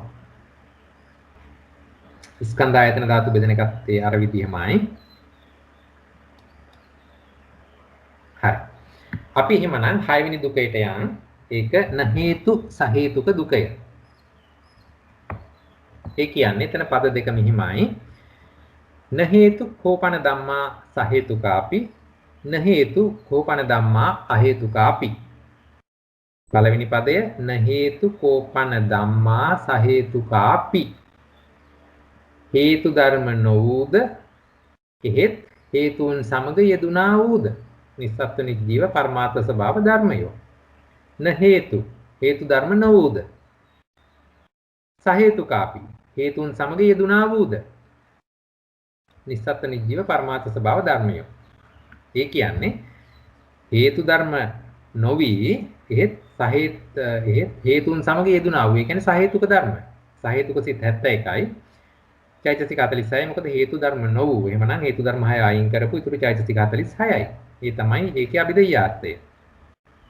ඊළඟට දෙවෙනි පදේ අරගමු. න හේතු කෝපන ධම්මා හේතුකාපි. න හේතු කෝපන ධම්මා න හේතු නොවූ අහේතුකාපි. අහේතුක ධර්ම ටික. හේතු ධර්ම නොවූද හේතුන් සමග නොයෙදුනා වූද. එතකොට හේතුත් වෙන්න බෑ හේතුත් එක්ක යෙදිලා තියෙන්නත් බෑ. එහෙනම් පැහැදිලිවම අහේතුක ධර්මතා ටික. අහේතුක සිත් 18යි. තත්සම්පයුක්ත චෛතසික 12යි. රූප 28යි. නිර්වාණයයි. දැන් බලන්නකෝ මෙතනදී අර මෝහ දෙසිතේ මෝහය ගත්තේ නෑ. මොකද මේකේ කියලා තියෙනවා හේතු ධර්ම නොවුද න හේතු. හරි ඒ නිසා අන්න දැක්කද දැන් මේ පද ගලපීමේදී බුදුහාමුදුරුවෝ ඒක කොහොමද ඊටා සියුම් විදිහට ඒ තැනට සුදුසු පරිද්දෙන් වචන යොදලා පදපේලි හදලා තියෙන විදිය. ඒක තේරුම් ගන්න ඕනේ. ඊළඟට දැන් මේ පද දෙකේ ගැටලුවක් තියනවද? නෑ වගේ. එහෙමනම් මම නිකන් අහලා බලන්නද ප්‍රශ්නයක්. මට තේරෙන්නේ නැති නිසා. ඇයි මේ අලුත් කෑල්ලක් දාලා තියන්නේ කෝපන ධම්මා? ඒ ඇයි? දන්න කෙනෙක් ඉන්නවා නම් මට කියලා දෙන්න බලන්න. පද පූර්ණ කොටස් නේද ඒ ටික? කෝපන අද පූර්ණ කොටස්. හරි. ඒකම වනාහි කියන්නේ වනාහි කියන්නේ කෝපන වනාහි කියන එක. ඔව්. කෝපන කෝ කියන්නේත් ඇත්තටම වනාහි පන කෝපන කියන්නේත් ඉතින් වනාහිම තමයි මම හිතන්නේ පාලියේ දෙන්නේ එහෙම තමයි. ඒක මම එක තැනකදී දැක්ක චූටි විස්තරයක් එකතු කරලා තියෙනවා. ඒ කියන්නේ දැන් හේතු හේතු ධර්ම 6 නොවුනාට මේක සහේතුක අපි කියලානේ අහන්නේ. හේතු වලින් සහේතුක නොවුනාට වෙනත් ධර්මතා වලින් එතන හේතුපත්‍ය යෙදিলা තියෙන්න පුළුවන්. කියන්නේ මේ පච්චය වෙලා තියෙන්න පුළුවන්. සහජාත පච්චය දෙන්න පුළුවන්. අඤ්ඤමඤ්ඤ පච්චය යෙදিলা තියෙන මොකක් හරි වෙනත් පත්‍යයෝ මේ යෙදিলা තියෙන්න පුළුවන්. අන්න ඒක පැහැදිලිව වෙන් කරලා මේ හේතු ධර්ම 6ට විතරක් ඉලක්ක කරන්න තමයි මට තේරෙන විදිහට මේ කෝපන කියන එක යෙදিলা තියෙන්නේ. මම ඒක එක තැනක කියුවා ඒක මේ විදිහට තමයි අර්ථය දීලා තිබ්බේ. හොඳයි. දැන් බලන්න ඒකෙදිත් මම ඔයගොල්ලන්ට කිව්වා එකම පදනමේ මම ස්ලයිඩ්ස් ටික හදාගෙන ගියේ. හේතු ධර්ම 6 අයින් කළා. මොකද මේ පදේ බලන්න පද දෙකේම න හේතු. කෝපන ධම්මා සහේතුකාපි න හේතු කෝපන ධම්මා හේතුක. එහෙනම් න හේතු.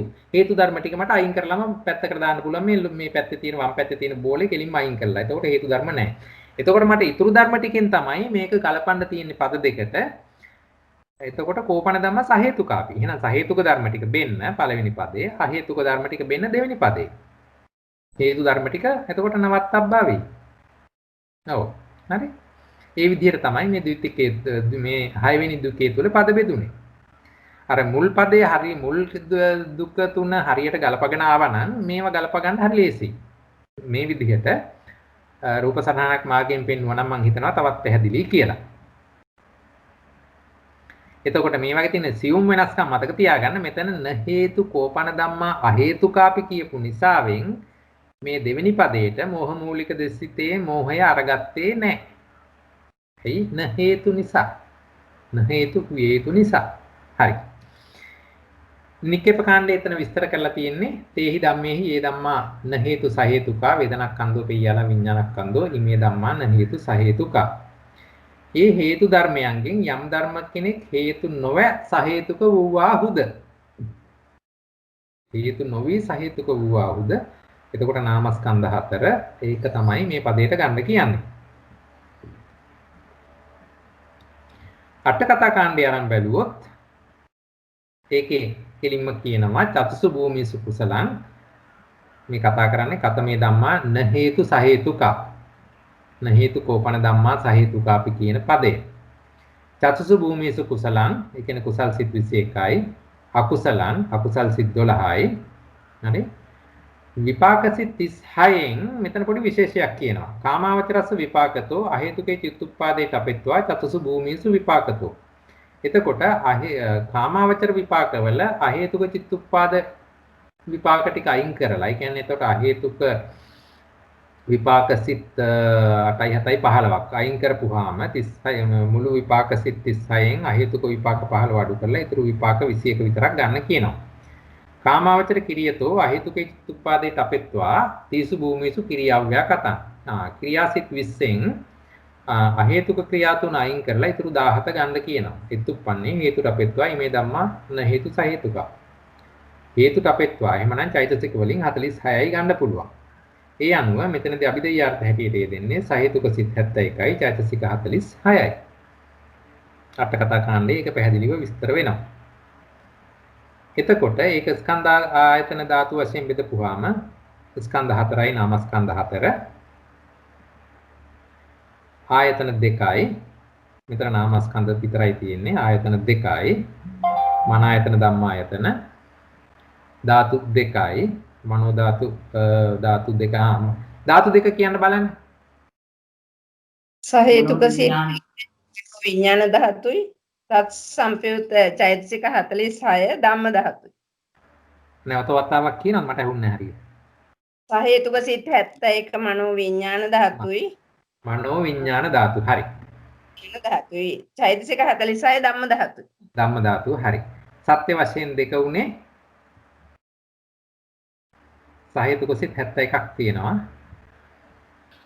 ලෞකික සහේතුක දුක්ඛ සත්‍යයි මාර්ග සත්‍යයි ලෞකික සහේතුක සිත් 63යි තත් සම්ප්‍රයුක්ත චෛතසික 46යි දුක්ඛ සත්‍යයි සතර මාර්ග සම්ප්‍රයුක්ත සම්මාදිට්ඨි වර්ජිත මාර්ගංගයෝ 7 දෙන එක්වරකුයි සංකප්ප වර්ජිත 6 දෙන හතරවරකුයි යන ඒ ධර්ම සමූහය තමයි මාර්ග සත්‍යය. very good. හරි. එතකොට අතිරික්ත මාර්ග චිත්තෝත්පාදයෝ 27යි ඵල චිත්තෝත්පාදයෝ 34ක් අහුලා ගන්න ඕනේ. හරි ඒක පැහැදිලි එහෙනම් ඊළඟට දෙවෙනි පදේ අරගත්තොත් න හේතු කෝපන ධම්මා අහේතුකාපි න හේතු කෝපන ධම්මා අහේතුකාපි ඒක නික්කේප කාණ්ඩයේ ඡේද 1087 යටතේ විස්තර වෙනවා කතමේ ධම්මා න හේතු අහේතුකාපි තේහි ධම්මේහි ඒ ධම්මා න හේතු අහේතුකා වේදනක්ඛන්தோ පේයාලං විඥානක්ඛන්தோ සබ්බංච රූපං අසංකතාච ධාතු ඉමේ ධම්මා න හේතු අහේතුකා ඒ හේතු ධර්මයන්ගෙන් යම් ධර්ම කෙනෙක් හේතු නොව අහේතුක වූවාහුද හේතුක් නොවි අහේතුකත් වූවාහුද හේතු නොවෝ කිව්ව ගමන් මෝහ මූල දෙසිතේ මෝහය අයින් වුණා අහේතුක වූවාහුද එහෙමනම් ඊතුරු අහේතුක ටික විතරයි ගන්න තියෙන්නේ එතකොට ඒක නාමස්කන්ධ 4 විතරයි ඊළඟට සියලු රූපද අන්න රූප 28ම ගන්න ඕනේ අසංකත ධාතු නිර්වාණය ගන්න ඕනේ අන මේ ධර්මයෝ න හේතු අහේතුකයෝයි ඒ කතා කළ සියලුම ධර්මයන් සමග හේතු හේවා හේතුත් නෙමෙයි ඒවත් සමග හේතු යෙදිලත් නැහැ එහෙනම් එවැනි ධර්මතා තමයි මේ පදේට අරගන්නේ න හේතු කෝපන ධම්මා අහේතුකාපි හරි අට කතා කාණ්ඩයේ විස්තරය චේත 1451 කතමේ ධම්මාන හේතු අහේතුකා ද්වේ පංච විඥානානි දෙපස් විඥාන 10යි තිස්සෝච මනෝ ධාතුයෝ මනෝ ධාතු වේ සිත් 3යි පංචච්ච අහේතුක මනෝ විඥාන ධාතුයෝ අන්න ඒ මොකද්ද පංචච්ච අහේතුක මනෝ විඥාන ධාතුයෝ කාට හරි කියන්න පුළුවන් දේ මොකද්ද කියලා සංකීර්ණ සිත් 3 සංකීර්ණ සිත් 3ක් ලැබෙනවනේ මේ ඔව් ඒ සිත් පංචච්ච මට පහක් ඕනේ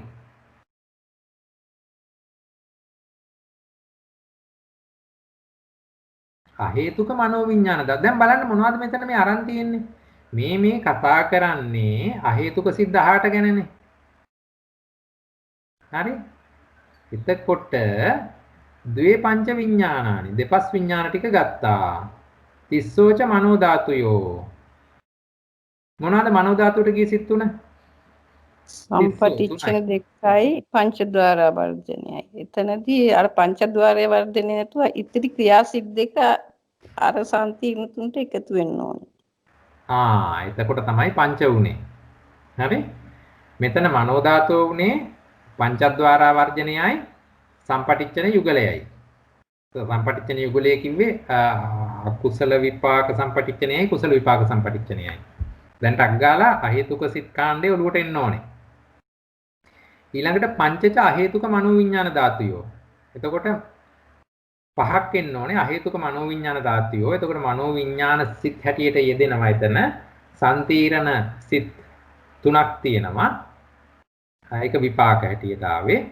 ඊට අමතරව ක්‍රියාපැත්තෙන් එනවා මනෝද්වාරා වර්ජනයයි හසිතුප්පාදයයි.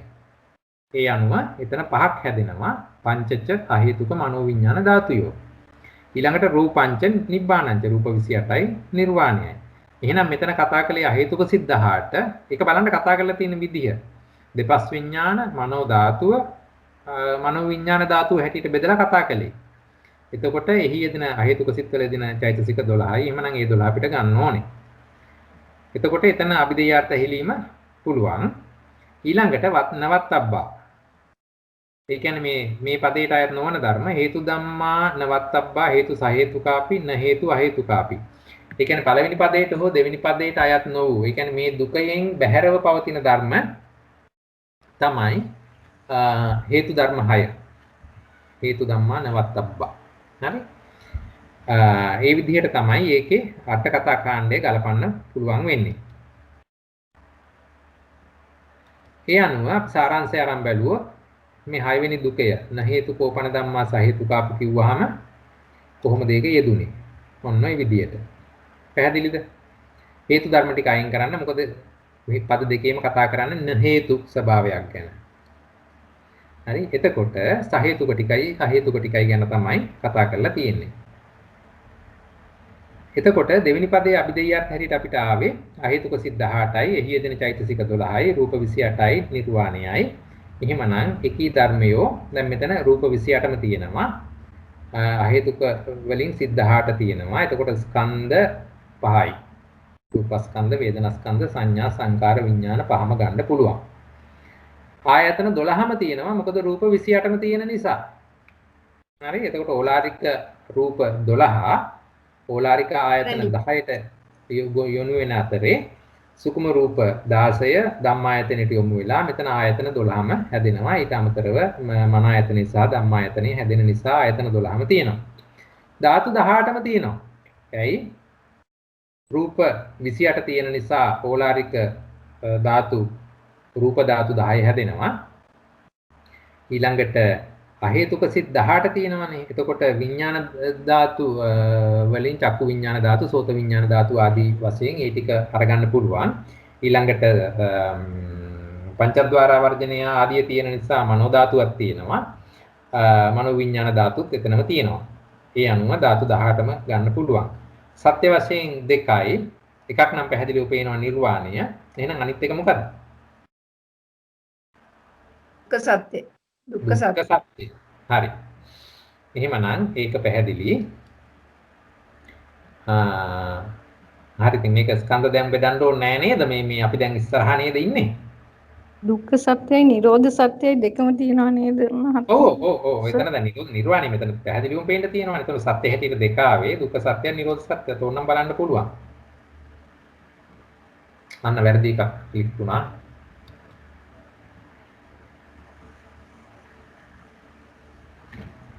මිස් ගියා.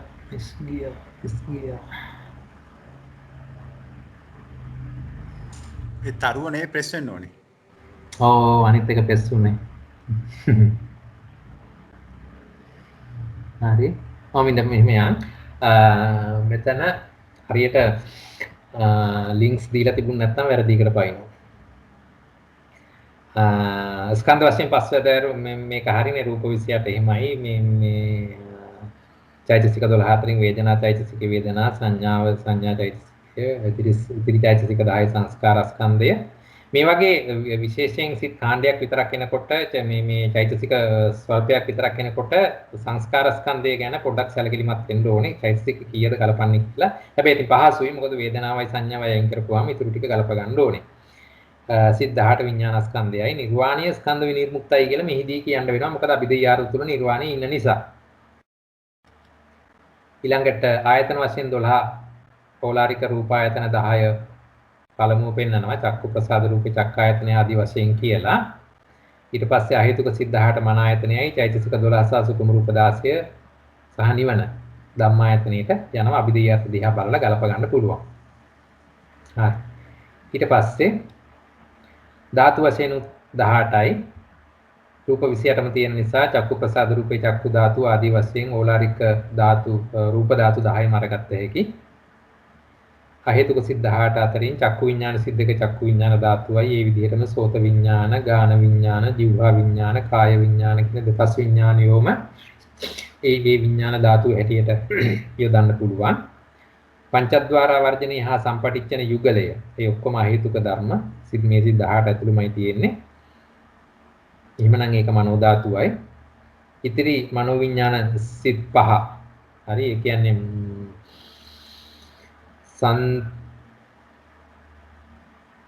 පටිච්චන නෙමෙයි සම්තිරණ සිත් 3යි ක්‍රියාසිත 2යි. ඒ ටික මනෝවිඤ්ඤාණ ධාතු හැටියට ආවා. චෛතසික එතකොට දැන් චෛතසික 12යි සුකුම රූප 16යි නිර්වාණයයි ධම්ම ධාතු හැටියට ගත්තා. මම මේ සරල ප්‍රශ්නයක් අහන්නේ මේ ඉන්න ඔඩියන්ස් එකේ තාම මේ විදිහට ධාතු බෙදා ගන්න අමාරු අය ඉන්නවද? ඉන්නවනම් අපිට තව උදව් කරන්න පුළුවන්. එහෙම දැන් ඉන්නවද කාට හරි දැන් යම් කිසි අභිදේයාර්ථ ටිකක් දුන්න ගමන් ඒක මේ විදිහට ගලපගන්න අපහසුතාව තියෙනවද?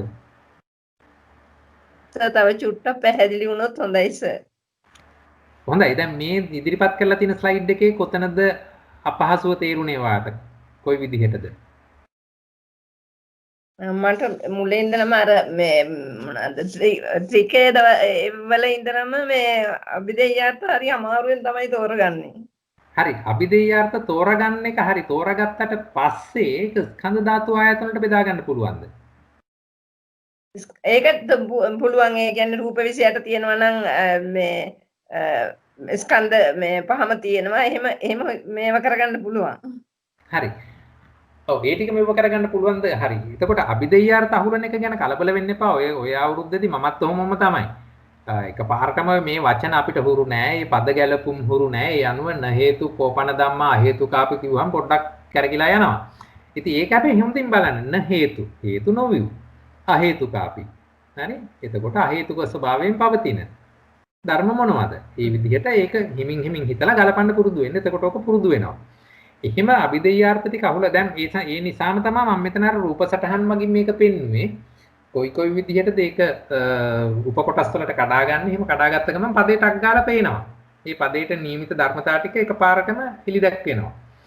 ඒ විදිහට පොඩ්ඩක් පුරුදු වුණා නම් ඕක සුළු කාලයකින් ওই ලෙඩේ මග ඇරෙනවා. හොඳයි සර් තෙරුවන් සරණයි. හොඳයි. අර හැලිය 3 වේලයි හැලි 3 වේලයි වගේ කරන්නේ නැතුව මේක පොඩ්ඩක් කොල කැල්ලක් ළඟ තියාගෙන සැරෙන් සැරේ පොඩ්ඩක් කරනකොට හුරු වෙනවා මේවට. මේ අපිට ගොඩාක් අමාරුව තියෙන්නේ මේ pāli පද ගැලපුම.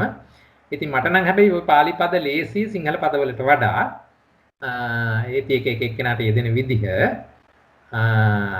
හිමින් ගොනු වෙලා බලන්න. ඕක කීප වතාවක් කරනකොට පුරුදු වෙනවා. කලබල වෙන්න එපා. අපිත් ওই කාලේ ওই විදිහම තමයි. හරි.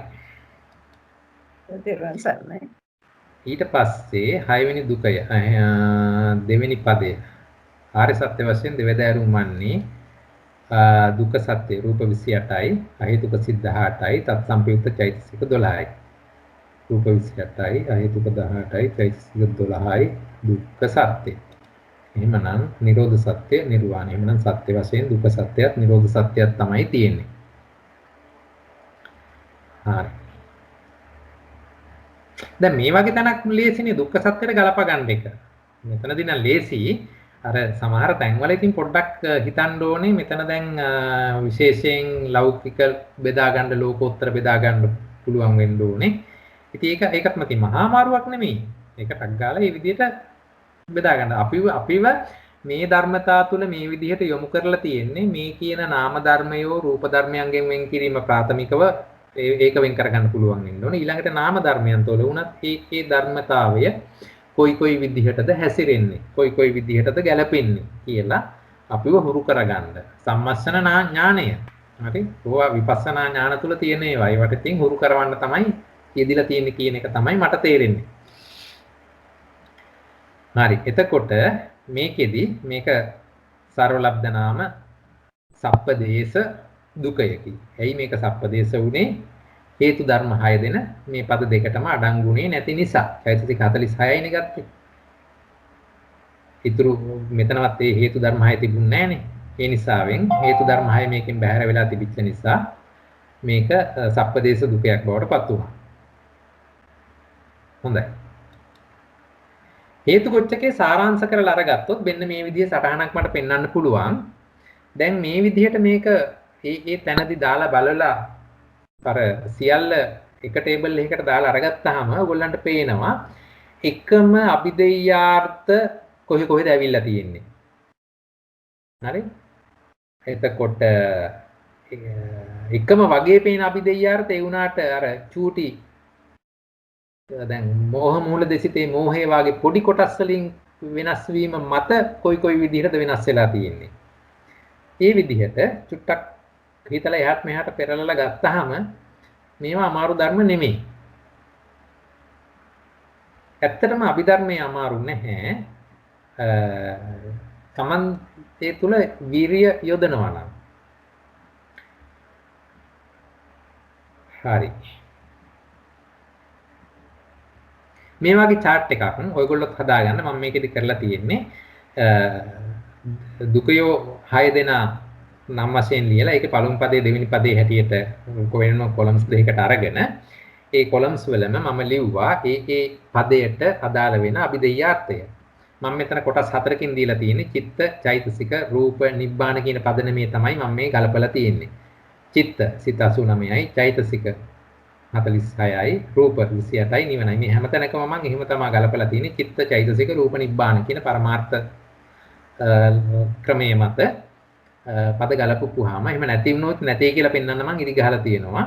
ඒ විදිහට තමයි ඒක මේ මම ඉගෙන ගන්න කාලේ කරපු ස්ලයිඩ් එක මම ඔයාලට මේ ස්ලයිඩ් නෙමෙයි ඒ දවස්වල පොතේ ලියපු එක මම ස්ලයිඩ් එකට අරන් පෙන්නුවේ. ඊළඟට අර මුළු චෛතසික වලින් ඇස්සක් හැටියට එන එක කොටසක් හැටියට එන එක මම චූටියට පෙන්වනවා. හරි. ඒක තමයි ඉතින් මගේ ස්ටයිල් එක උනේ. ඕගොල්ලෝ ඉතින් ඕගොල්ලන්ට අදාළ ධර්මතාවයේ මේ විදිහට යොදා ගන්න ඉතින්. එහෙම යොදලා මේවා මේ වගේ charts හදලා පුරුදු වුණාම ඕවා සරල දේවල් බවට පත් වෙනවා. හරි. එතකොට මේ හේතු ගොච්ඡකයත් එක්ක සාකච්ඡා කරද්දී තව විශේෂයක් මෙහිදී පෙන්වලා තියෙනවා සමහර සන්නවල.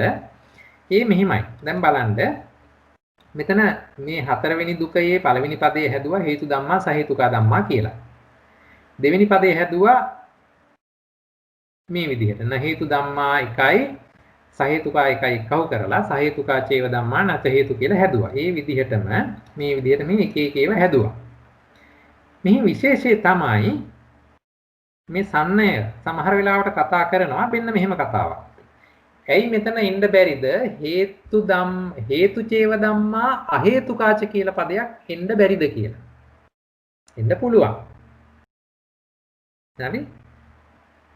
බලන්න මේ පදේ කොහොමද ආවේ කියලා. හේතු චේව ධම්මා අහේතුකාච. ඒ කියන්නේ පළවෙනි දුකයේ පළවෙනි පදයක් දෙවෙනි දුකයේ දෙවෙනි පදයක් ගලපලා හතරවෙනි දුකයේ පද ගැලපපු ලතාවට අනුව අලුත් පදයක් හදන්න බැරිද හේතු චේව ධම්මා අහේතුකාච කියලා. මොකද හතරවෙනි දුකයේ පළවෙනි පදයේ තියෙන්නේ හේතු චේව ධම්මා සහේතුකාච විතරයි. එතන හේතු චේව ධම්මා අහේතුකාච කියලා අරන් පෙන්නුවේ නෑනේ. අපිට ඕන එක පෙන්වන්න පුළුවන්. විනීය ජනයාගේ ආද්‍යාශය අනුව තම තමන්ට කැමති විදිහට ගලපලා ගන්න පුළුවන්. එහෙම වුණොත් මොකක්ද ඒක අපි දෙයාර්ථ වෙන්නේ? හේතු චේව ධම්මා අහේතුකාච. මෝහ මූල දෙසිතේ මෝහය. හරි බලන්න. ඒ විදිහට පද ගලපන්න පුළුවන්. ඔයගොල්ලොත් ඒක උත්සාහ කරලා බලන්න. තව කොයි විදිහටද ගලපන්න පුළුවන් කියලා. ඔය බලන්න. අහේතුකා චේව ධම්මා නච්ච හේතු. දැක්කද? අපි කලින් ඉගෙන ගත්තේ සහේතුකා චේව ධම්මා නච්ච හේතු. එහෙනම් ඕක අහේතුකා චේව ධම්මා නච්ච හේතු වෙන්න බැරිද? ඔය තියෙන්නේ. එකම අභිධේයාර්ථ වෙනස් වෙනස් ආකාරයෙන් ගන්නත් පුළුවන්. ඒ විදිහට තවත් පද මේ විදිහට අපිට ගලපන්න පුළුවන්. හේතු චේව ධම්මා හේතු විප්‍රයුක්තාච කියලා ගන්න පුළුවන්. හැබැයි එතකොට ඒකත් අර ඉස්සෙල්ලා කිව්වා වගේම සමාන අභිධේයාර්ථ නමුත් ව්‍යංජන වෙනස් කරලා අරගෙනින් හේතු විප්‍රයුක්තා චේව ධම්මා නැච හේතු කියන්නත් පුළුවන්. ව්‍යංජන වෙනස් කරලා ඊ තැන්වල අරගන්න ඒවා. තව අරගන්න පුළුවන් මේ බලන්න. මේ විදිහට එක එක තැන්වලට එක එක යෙදුම් මත අපිට අරගන්න පුළුවන්. පද තියෙනවා. ඒවා ඔයගොල්ලෝ නිකන් ගෙදර වැඩ හැටියට සලකලා බලන්න කොහොමද යන්නේ. ඒ එක එක පද ගත්තොත් ඒකේ අභිධේයාර්ථ කොහොමද කියලා පුරුදු වෙන්නත් එක්ක ගලපන්න. ඒක සම්නේත් කියනවා මේ විදිහට ගලපලා බලන්න කියලා. හොඳයි. එහෙමනම් මම හිතනවා හේතු ගොච්ඡකය අපිට මෙතනින් නිමා කරන්න පුළුවන්. ඊළඟ මේකේ තව මොනවාක් ප්‍රශ්න තියෙනවා නම් සාකච්ඡා කරන්න පුළුවන්. එහෙම නැත්නම් අපිට පුළුවන් ඊළඟ ඊළඟට තියෙන්නේ චුල්ලන්තර දුකය. එතෙන්ට යන්නත් පුළුවන්. මොකද්ද සුදුසු? මෙතන මොන හරි ප්‍රශ්නයක් තියෙනවා නම් අහමු නේද? ගැටලුවක් මොන හරි නිරාකර ගන්න තියෙනවා. කිසිම කෙනෙකුට ප්‍රශ්නයක් නැහැ වගේ පේන්නේ, කිසිම කෙනෙකුට තේරිලා නැහැ වගේ කියන එකයි මට හැඟෙන්නේ. තේරෙන්නේ නැති වෙන්න නම් විදියක් නැහැ. මේ මංගල මහත්මයා ඔබතුමා මේ ස්ලයිඩ්ස් වලින් විස්තර කරන ආකාරයට මම හිතනවා බොහොම කියන්නේ ගැඹුරු දහම පහසුවෙන් තේරුම් ගන්න පුළුවන් ආකාරයට ඉදිරිපත් වෙලා තියෙනවා කියලා. තේරුවන් සරණයි. ඔව් ජයන්ත මහත්තයා ඇත්තටම එහෙම තමයි මංගල මහත්තයා තේරෙනවා කියන දේවල් අපි කතා කරේ නැති වුණාට ගොඩක් පිං. සන්තෝසයි පින් සිදු වේවා. එහෙමනම් අපි ඊළඟ දුකයට යමුද? එහෙමනම් මොකක්ද ඒක චුල්ලන්තර දුකය? හොඳයි නේද? මහන්සි නෑ නේද? මේ අවධානය යොමු කරන්න පුළුවන් නේද? බ්‍රෝල් මහත්තයා මොකද හිතන්නේ? යන්නේ මේක අපි කලින් කරපු නිසා සාරාංශයක් ඇටිනේ කරේ. අපි මේ ඇත්තටම කරාන මේ 6 ඉවර කරලානේ තිබ්බේ නේද හේතු කොච්ච එකේ. අද එනක විතරනේ අපිට අලුතින් එන්නේ නැති. ඉතින් අපි අලුත් එහෙට යමු. එහෙමනම් අපිට ඊළඟට කතා කරන්න තියෙන්නේ චුල්ලන්තර දුකය. හරි? දැන් ඒකෙදි හරි මම මේක විස්තර කරලා පෙන්නවා මේක ඉලක්කම් වැරදුනා කියලා. මම මුල්ලම දවසේ පෙන්නපු ස්ලයිඩ් එකේ වැරද්ද. ඒක දැන් මේ විදිහට නිවැරදි විය යුතුයි. ඒක මම කිව්වා ඉස්සෙල්ලා කතාවේදීත්. හරි. දැන් අපි හේතුගොච්ඡකයේ පද ද්වික 6 කතා කළා. පද 12ක් ඉවරයි. එතකොට අපිට ඊළඟට කතා කරන්න තියෙන්නේ චුල්ලන්තර දුකය. දෙවෙනි පරිච්ඡේදය චුල්ලන්තර දුකය. දැන් බලන්න අපි හේතු ගොච්ඡකය චුල්ලන්තර දුකය. ගොච්ඡකය කියලා කිව්වේ සමාන ධර්මතා ගැන එකට ගොනු වෙලා තිබිච්ච තැනක්. මල් පොකුරක මල්. එක මල් පොකුරේ තියන්නේ එක සහ සමාන එක જાතියක එකට ගොනු කරන්න පුළුවන් මල්නේ. වදමලුයි රෝසමලුයි එක ගහේ එක පොකුරු හැදෙන්නේ එහෙම කතන්දරයක් නැහැනේ. නමුත් චුල්ලන්තර දුක කියලා හඳුන්වන මේ ගැළපීම් වලදී වෙනස් ධර්මතා එකට ගොනු කරපු පරිච්ඡේදයක් තමයි දුක කියලා හඳුන්වලා තියෙන්නේ. දුක යටතේ විස්තර වෙන්නේ. දැන් ඔයගොල්ලන්ට ඒක දැන් පැහැදිලි වෙන්න ඇති හේතුගොච්ඡකයේ තුල හැම පදයක්ම, ඒ කියන්නේ ද්වික 6 තුලම, ඒ කියන්නේ පද 12 තුලම අපි හේතු වලට සම්බන්ධ දේවල් තමයි කතා කළේ. හරිද? එහෙමනම් එතන ඒ සමානව යෙදිච්ච ධර්මතා ගැන තමයි ඒ දැන් කතා කළේ. එහෙමනම් ගොච්ඡක කියලා අපි ඉදිරියේදී කතා කරන සෑම තැනකදීමත් කිසියම් ධර්මතාවයක් උක්ත කරගෙන ඒ උක්ත වූ ධර්මතාවය විවිධ ව්‍යංජන වලින් විවිධ පැතිකඩ වලින් සම්මර්ෂණය කරන ඒවා තමයි ගොච්ඡක යටතේ විස්තර වෙන්නේ. දුක කියන කොටස යටතේ විස්තර වෙන්නේ එහෙම සමාන ධර්මතා නැතුව පළවෙනි දුක එක පැත්තකින් දෙවෙනි දුකය ඊට අසමාන වෙනත් කොහෙන් හරි අරගෙන අන්න ඒ වගේ එකිනෙකට වෙනස් ධර්මතා අරන් කතා කරන ඒවා තමයි දුක හැටියට සැලකන්නේ. ඒ අනුව අපිට දැන් දෙවෙනි පරිච්ඡේදය යටතේ කතා කරන්න තියෙන දුකේ මේ පරිච්ඡේදයේ නම චුල්ලන්තර දුකය. මේක චුල්ලන්තරයි කියලා කිව්වේ මේ ඕගොල්ලන්ට මේක දිහා බැලුවොත් මේක පේනවා මහාන්තර දුක කියලා තව එකක් මෙතන තියෙනවා. එතකොට 10 වෙනි පරිච්ඡේදය මහාන්තර වූ නිසා මේක චුල්ලන්තරයි. ඇයි? මහාන්තර දුකය තුල 10 වෙනි පරිච්ඡේදයේ ඔයගොල්ලන්ට පේනවා මේ සටහනේ ද්වික 14ක් කතා කරනවා. ඒ කියන්නේ පද 28ක්. හරි? එහෙනම් ඒක මහාන්තරයි, මහයි. හරි? මෙතන තියෙන්නේ පද 7 මේ පද 14යි. එහෙම නැත්නම් ද්වික 7යි. ඒ නිසා ඒක චුල්ලන්තරයි. හරි? එතකොට එහෙනම් අන්තිමයා මොකද උනේ? 13 වෙනි පරිච්ඡේදයේ පිට්ටි දුකයි. ඒ මොකද ඒකේ තේරුම? පිටි දුක කියලා කිව්වේ අවසානයේට තියෙන දුක කියන එක.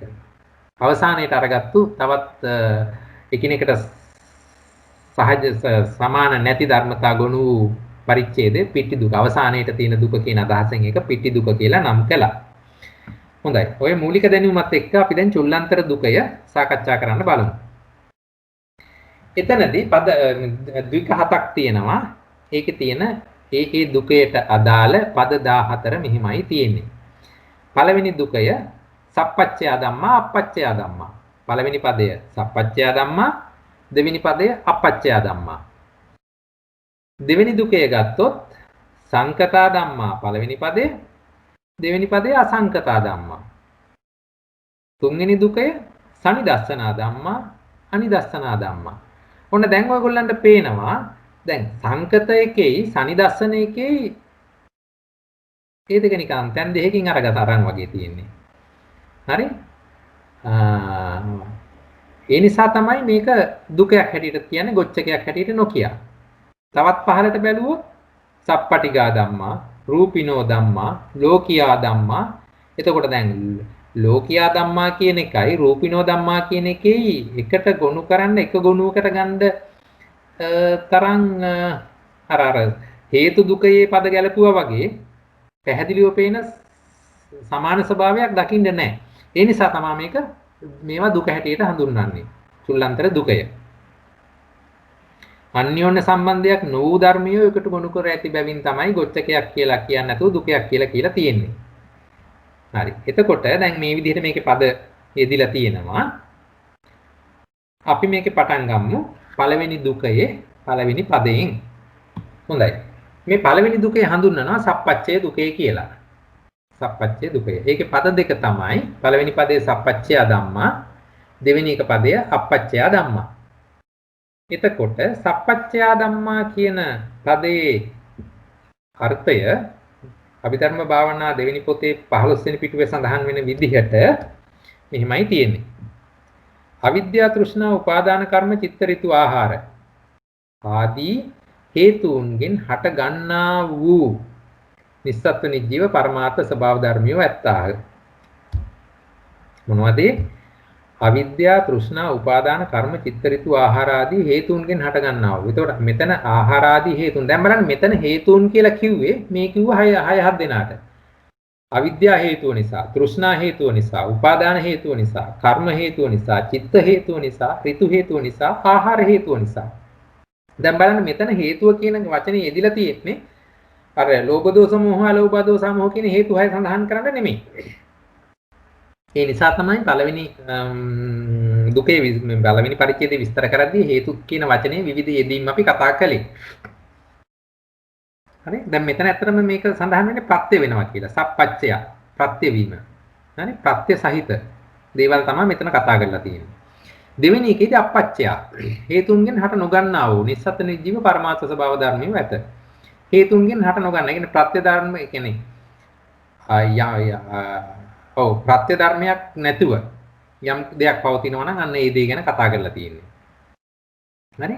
ඊළඟට මම මෙතන හේතුන්ගෙන් හට ගන්නා කියන එකට විශේෂයෙන් ඉරක් ඇඳලා පෙන්නලා තියෙනවා. මොකද ඒක චුට්ටක් මතක තියාගන්න ඕනේ. හේතුන්ගෙන් හට ගන්නා. මොකද ඉස්සරහා තව පදයක් හම්බ වෙනවා. ඒක මීට වඩා චූට්ටක් වෙනස් වෙනවා. මෙතන තියෙන්නේ හේතුන්ගෙන් හට ගන්නා කියන අර්ථය. හරි.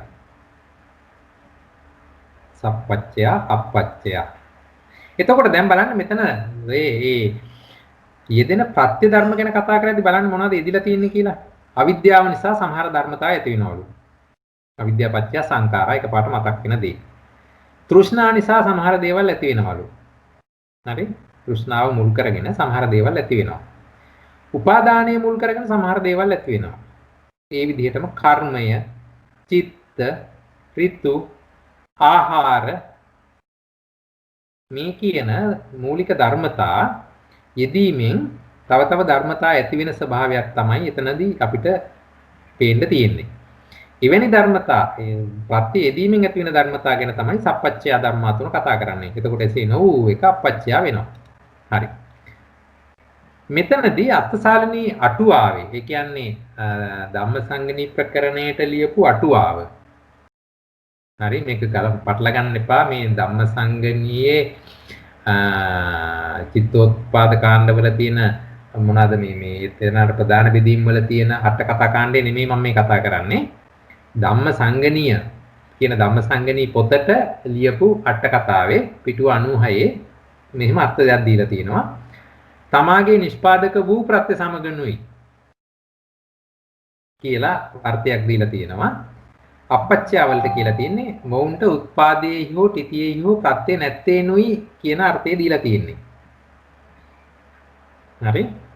මේක එකපාරට කියවපුවහම මට ලොකු ගැටලුවකුත් ආවා. මේ මොකද්ද මේ කියන්නේ කියලා ඒ වුණාට විස්තර කරන් යනකොට ඒක ඇත්තටම හරි කියලා තේරුණා. අපි බලමු ඉස්සරහට. මෙතනදී ඒ අටුවාවේ පාඩය කියද්දී තමාන් ඉපදවන්නා වූ. එතකොට මෙන්න බලන්න දැන් බලන්න ඒකෙදි දීලා තියෙන එක. තමාගේ නිෂ්පාදක වූ ප්‍රත්‍ය සමගනුයි කියන එකේදී ඒක දීර්ඝව විස්තර කරලා තියෙන හැටි. සන්නේදීක විස්තර වෙනවා. තමා නිපදවන්නා වූ කියනකොට ප්‍රත්‍යুৎපන්න ධර්මයන් සදුෂ්‍ය කළැත්තා වූ හේතු සහජාතී ප්‍රත්‍ය. ඒ කියන්නේ ප්‍රත්‍යুৎපන්න ධර්මයන් හා සදුෂ්‍ය. ඒ කියන්නේ වර්තමානව ප්‍රත්‍ය යෙදිලා තියෙන අවස්ථාවේදී. ඒ කියන්නේ සහජාත ආදී ප්‍රත්‍ය දෙනකොට සහජාත වෙන්න පුළුවන්, අඤ්ඤමඤ්ඤ වෙන්න පුළුවන්. ඒකේ තැනට සුදුසු වූ ප්‍රත්‍ය හැබැයි ඒක වර්තමාන අවස්ථාවේ තියෙනවා, පවතිනවා, විද්‍යාමානයි. හරි ප්‍රත්‍යයත් විද්‍යාමානයි ප්‍රත්‍යෝත්පන්නයත් විද්‍යාමාන නම් අන්න එවැනි අවස්ථාවක් ගැනත් මේ වගන්තියට ඇතුළත් වෙනවා. ඊට අමතරව ප්‍රත්‍යুৎපන්න ධර්මයන් හා සදෘශකම් නැත්තා වූ අන්න බලන්න. ඒ කියන්නේ ප්‍රත්‍යෝත්පන්න තියෙන වෙලාවේදී ප්‍රත්‍ය ධර්මයේ නැති. උදාහරණයක් අනන්තර සමානන්තර ප්‍රත්‍යය දෙන තැන. දැන් ප්‍රත්‍යකාණ්ඩය කරපු නැති කෙනෙක්ට මේක චුට්ටක් තේරෙන්නේ නැති වෙන්න පුළුවන්. නමුත් මේ ධර්මය කොයිතරම් ගැඹුරට මේක විස්තර වෙලා තියෙනවද කියන එක පොඩ්ඩක් තේරුම් අරගන්න. ඒ දැනට ඇති. ඔයගොල්ලෝ ඉදිරියේදී මේවා ඉගෙන ගන්නාම මේවා ඉතා සරල දේවල් බවට පත් වෙයි. කලබල වෙන්න එපා. ඒ කියන්නේ දැන් මෙතනදී කතා කරලා තියෙනවා ප්‍රත්‍ය ධර්මයක් ඒකෙන් උපන්න ප්‍රත්‍යෝත්පන්න ධර්මයක් එකටම විද්‍යාමාන වෙන අවස්ථාවක් එකට විද්‍යාමාන නොවන අවස්ථාවක්. තුන්වෙනිව කතා කරනවා ප්‍රත්‍ය නොවේදන අවස්ථාවක්. හරි? කාල විමුක්ත නිර්වාණ ප්‍රඥප්ති සංඛ්‍යාත ආරම්මන අධිපා. ඒ කියන්නේ කාල විමුක්ත නිර්වාණ ප්‍රඥප්ති සංඛ්‍යාත වෙනත් ප්‍රත්‍යක් තියෙනවා. සහජාතාදී ප්‍රත්‍ය. ඒ කියන්නේ ඒක එතකොට වර්තමානයේ විද්‍යාමාන ස්වභාවයේ තියෙන ප්‍රත්‍ය හෝ වර්තමානයේ අවිද්‍යාමානව ඉන්න ප්‍රත්‍ය හෝට අමතරව ආරම්මන හෝ අධිපති ආදී ප්‍රත්‍යයේ දෙන ස්වභාවයත් මේ කියන තමානිපදවන්නා වූ කියන වචනය තුල අඩංගු වෙලා තියෙනවා. ඒ නිසා තමයි මේ ඉදි කලින් දක්වපු ස්ලයිඩ් එකේ තිබිච්ච අර්ථකථනය වර්ණවත් වෙලා තියෙන ලස්සන වෙලා තියෙන්නේ. යන මෙතෙක් ප්‍රත්‍ය ධර්මයන් හා එක්කහට ගන්නා වූ වෙද්ද එසේ හේයින් ඒතමෝ සප්පච්චේ නම් වෙත්. අන්න බලන්න. මොකද මේ කලින් එකේදී විශේෂයෙන් අපච්චය කියලා අරගනිද්දී අර මේ කියන අර්ථකථනය කවුරු හරි දන්නේ නැත්නම් එහෙම මෙතෙන්ට ලොකු වැරදි අර්ථයක් ඉදිරිපත් කරනවා. මෞනට උත්පාදයේයි හෝ තිතියෙහි හෝ ප්‍රත්‍ය නැත්තේ නුයි. හරි? නිකමට හිතලා බලන්න කර්මජ රූප ගැන. කර්මජ රූප ඇති වෙන්නේ කර්මයෙන්. හරි? නමුත් මේ කර්මජ රූප ඇති වෙන අවස්ථාවේ ඒ රූප ඇතිවීමට හේතු වූ කර්මය විද්‍යාමාන නැහැ. ඒක අතීත කර්මයක්. එහෙම වුණොත් අන්න ඒක විස්තර කරන්න තමයි මේ සන්නේදී මේක මේ විදිහට ඒ වගේ තව ගොඩක් තැන් තියෙනවා. නමුත් මේන්න මේ අර්ථකථනය හරියට තේරුම් අරගෙන ඉස්සරහට ඒක තේරුම් ගන්න බැලුවා නම් එවැනි ප්‍රශ්න ඇති වෙන්නේ නැහැ. හරි. මේක ටිකක් ගැඹුරු සහ වැඩිපුර කැලලක් මම දැකපු නිසා නමුත් ඒක මම හිතුවා ඉදිරිපත් කරනවා කියලා. මේ අනන්තර සමානන්තර ඒ වගේ ප්‍රත්‍ය ඉගෙන ගත්තු නැති කෙනෙක් කලබල වෙන්න එපා. මෙතන ගොඩාක් අමාරු දෙයක්ුත් නෙමෙයි මේ කතා කළේ. එතනදී මට තව එක දෙයක් කියලා දෙන්න කැමතියි.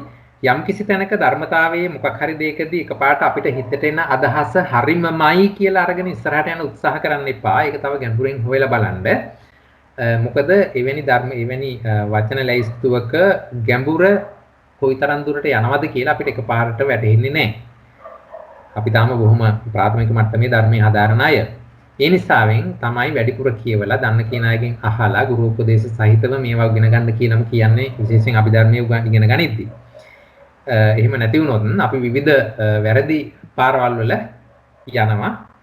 එහෙම වුණොත් ලොකු අගතියක් වෙන්න පුළුවන් නිසා. එතනදී මංගල මහත්තයා මේ ප්‍රත්‍යෝපන්න භාවයට එන්නේ නැති එකත් හිතන්න පුළුවන්ද එහෙම? ප්‍රත්‍යෝත්පන්න භාවයට එන්නේ නැති එකක් අයි නිර්වාණය. ඒක තමයි ඒක විතරනේ එන්නේ නේද? එහෙම හිතන්න පුළුවන් නේද? හරි. හරි. එතකොට උත්පාදක්ෂණී හෝ තිතික්ෂණී හෝ සමාන කල් ඇත්තා වූ අසමාන කල් ඇත්තා වූ කාල විමුක්ත හෝ ත්‍රිවිධාකාර හේතුප්‍රත්‍යක් නැත්තේ වේද එසේහින් ඒ ධර්මතම අපච්චය නම් වෙත්. අන්න බලන්න. එතකොට මේ අපච්චය කියන එකේදීත් මෙන්න මේ අවස්ථා තුනදීම සමාන කල් ඇත්තා වූ අසමාන කල් ඇත්තා වූ කියන්නේ සමාන කල් නැති කාල විමුක්ත මේ කියන එකදු ධර්මතාවයකට හෝ ගලප ගන්න බැරි එකක් තමයි අපච්චය කියලා එතන නම් කරන්නේ. හරි? සියුම් තැන් නමුත් ඒවා හරියට විස්තර වෙලා එනවා දැක්කම හරි ලස්සනයි. දහම කොයිතරම් සුන්දරද කියලා හිතෙනවා. හොඳයි. නික්කේප කාණ්ඩය අරන් බැලුවොත් ධම්මසංගණියේ පිටුව 410 ඡේද 1088 කතමේ ධම්මා සප්පච්චය පංචස්කන්ධා රූපස්කන්ධෝ වේදනාස්කන්ධෝ සංඥාස්කන්ධෝ සංකාරස්කන්ධෝ විඥානස්කන්ධෝ ඉමේ ධම්මා සප්පච්චය අන්න බලන්න. එතකොට පංචස්කන්ධය තනිකරම ප්‍රත්‍ය සහිතයි සප්පච්චයයි. හරි? එහෙමනම් අපච්චය ධම්මා කතමේ ධම්මා අපච්චය අසංකතා ජාතු ඉමේ ධම්මා අපච්චය. එතකොට නිවන විතරයි අපච්චය වෙන්නේ. හරි? මංගල මහත්තයා සාවෙන්න මේ සමහර වෙලාවට අපි ආකාශ ධාතුව ගැන කියනකොටත් කියනව නේද ඒක හේතුන්ගෙන් හැදිච්ච නැති එකක් කියලා. ඔව් එතනදී ආකාශ ධාතුව කියලා කියන්නේ අන්න මම ඒකත් හොඳ ප්‍රශ්නයක්. ආකාශය දැකලා තියෙන කෙනෙක් ආකාශය ගැන පොඩි අදහසක් තනි වාක්‍යයකින් මට කියන්න. මොකක් හරි. තුනේ පන්ති ළමයෙක්ගෙන් ආකාශය ගැන ආපුවම මොකක් හරි වාක්‍යයක් කියන අන්න ඒ වගේ මොකක් හරි වාක්‍යයක් කියන ආකාශය දැකලා තියෙන කෙනෙක්. ආකාශය අනන්තයි. ආකාශය අනන්තයි. හොඳයි. ඒ අනන්ත වගේ කොහෙන්ද දැක්කේ? ආකාශය මොන පාටද? ආකාශයේ මොන පාටද? නිල් පාටයි සීමාවක් නිල් නැහැ. පාටයි. ඇති. මට ආපු උත්තරේ ආවා. හොඳයි. අපිට රූප 28ක් තියෙනවා. හරි. ඒ රූප 28න් ආකාශ කියලා රූපෙකුත් තියෙනවා. වර්ණ රූපය කියලා එකකුත් තියෙනවා. ඔබ ඔය නිල් පාට දැක්කේ ඇසෙන්.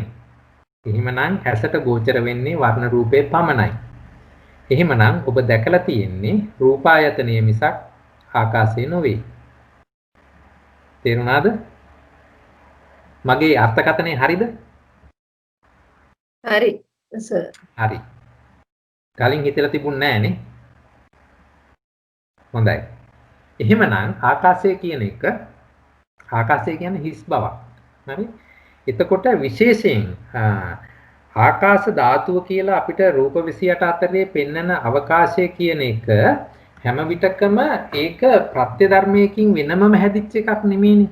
ආකාශය කියලා කියන්නේ දැන් ඔබගේ ඉදිරි මේසයේ ඉදිරියේ තියෙන මොකක් හරි ගත්තොත් ඔබ ළඟ දැන් උතන කම්පියුටරයක් හරි නැත්නම් පොත් දෙකක් හරි තියෙනවා නම් පළවෙනි පොත දෙවෙනි පොතෙන් වෙන් වෙන යම්කිසි හිඩසක් තියෙනවනේ. ඔබ මේසුර නිකන් තියලා තියෙන වෙලාවකදී බලන්න. හරි? එතන සුළුවෙන් හෝ හිඩසක් තියෙනවා.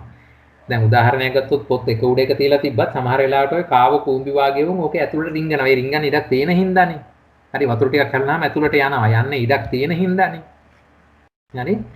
එහෙමනම් ඒ පොත් දෙක එක උඩ එක තියලා තිබ්බා වුණත් වතුර හැරුණොත් ඒ පොත් දෙක අතරට වතුර යන්නේ ඒ පොත් දෙක අතරෙත් යම්කිසි ඉඩක් තියෙන නිසා. එතකොට එකී ඉඩ නිර්මාණය උනේ වෙන අමුතු ධර්මයක් නිසා නෙමෙයි අර පොත්වල වපසරිය නිසාවෙන් අවසාන සීමාව නිසාවෙන්. ඒ මිසක් ඒ පොත්වල අවසාන සීමාව හේතුවෙන්ම හැදිච්ච එකක් මිසක් ඒකට ආකාශය කියලා වෙනම එකක් අපිට හදන්න බෑ. මම මෙහෙම තව උදාහරණයක් ගන්නම්. ඉස්සර මම තාත්තත් එක්ක ඉඳලා හිටලා පොළට යනවා. ඊහාම මට පේනවා සමහර මිනිස්සු පොල් ගෝණියක් ලෙලි ගහපු පොල්, හරි ලෙලි ඇති පොල්ත් ගේනවා සමහර වෙලාවට. ලෙලි ගහපු පොල් ගෝණියකට දාලා කරේ තියන් ඇවිල්ලා ඉතින් ඕක විකුණලා ඒ සල්ලි වලින් පොලෙන් බඩු අරන් යන අවස්ථාව මම දැකලා තියෙනවා. දැන් අර පොල් ගෝණිය සලකන්නකො. තාම කටලෙහුවෙත් නැහැ. ඕකේ ඇතුලේ පොල් ගෙඩි 15ක් 20ක් තියෙනවා. හරි. දැන් ওই පොල් ගෙඩි අතරේ අවකාශය තියෙනවද? පොල් ගෙඩි 2ක් 3ක් 4ක් අතරේ මැද්ද හිස් අවකාශය තියෙනවනේ. හරි? හොඳයි. ඔන්න දැන් එතන මංගල මහත්මයා එතන ඇත්තටම මේ හිස් අවකාශයක් කියලා හිතන්න බෑ මොකද වායෝ ධාතුව තියෙනවා. හරි. මං හිතුවේ පැත්තේ කියලා. හරි මට කියන්න ඕන දෙයක නෙමෙයි. ඔන්න දැන් මේ පොල්ගෝණිය ගෙනාපු මිනිස්සයා පළවෙනි වෙලෙන්ද ගාව පොල්ගෝණිය බිම තියලා කියනවා මෙතන පොල් ගෙඩි 20ක් තියෙනවා.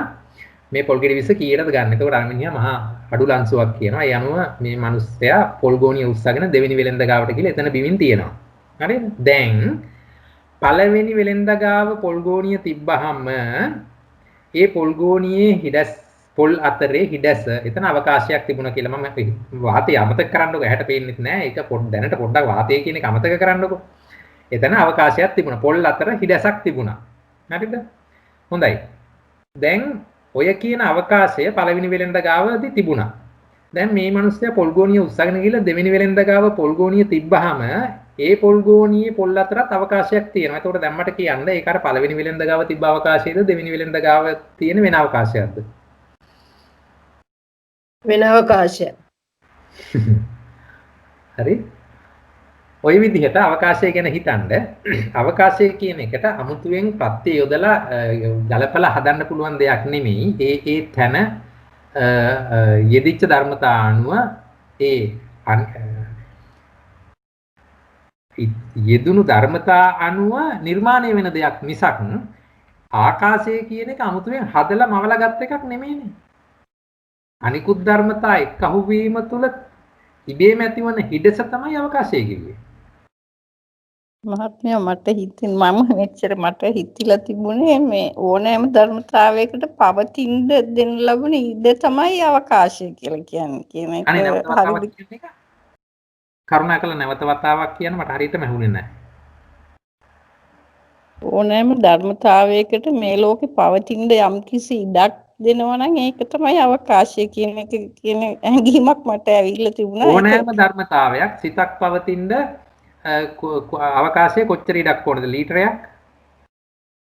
මිලි කීයක් හරි? ඕනෑම ධර්මතාවයක් කිව්වොත් වැරදි.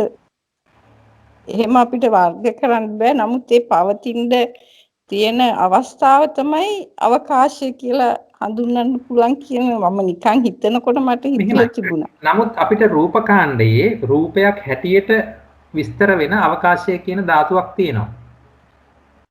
ඒක සැලකුවොත් හරි.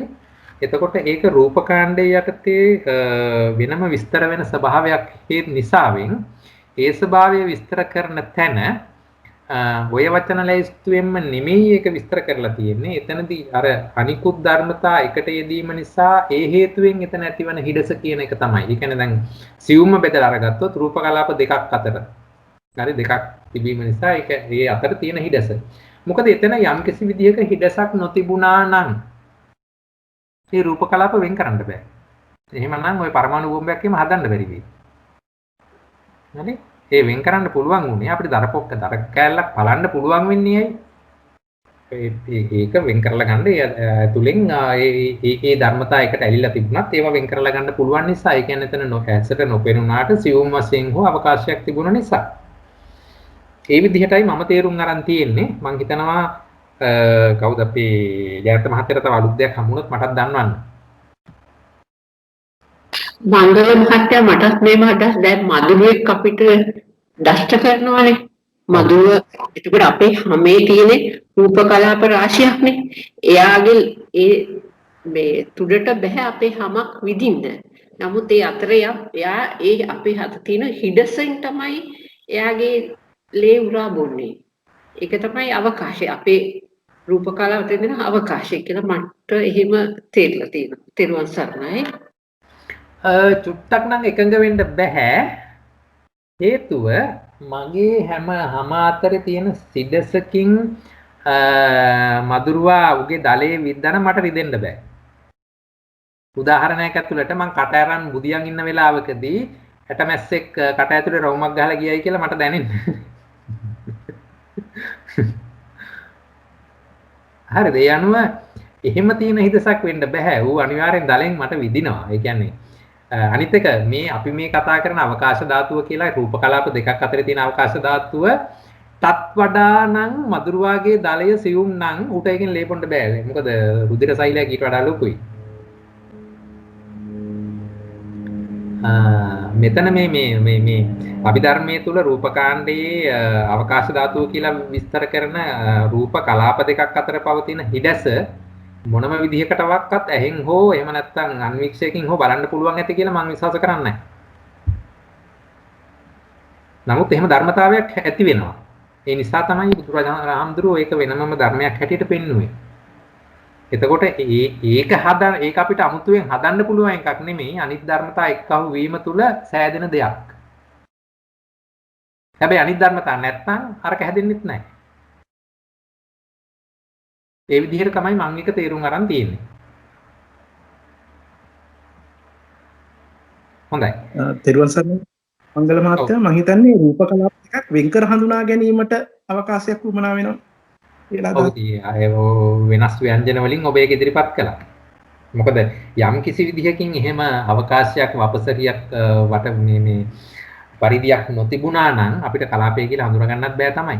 හැබැයි ඉතින් මතක තියාගන්න ඕනේ අපි කරත්තරෝදයක් ගත්තොත් ඒකේ යකඩ පට්ටම වටේට තියෙනවා. නමුත් රූප කලාපයක් ගත්තොත් නේ රූප කලාපයේ වටේට එහෙම පට්ටමක් මතක එහෙම හිතන්න එපා. එහෙම එකක් නැහැ. අපි දැන් අර ඇමීබා අපි ඒ ලෙවල් වල ඇමීබාව බලලා අඳිනකොට අපි වටේ අපහැදිලි රවුමක් ඇඳා.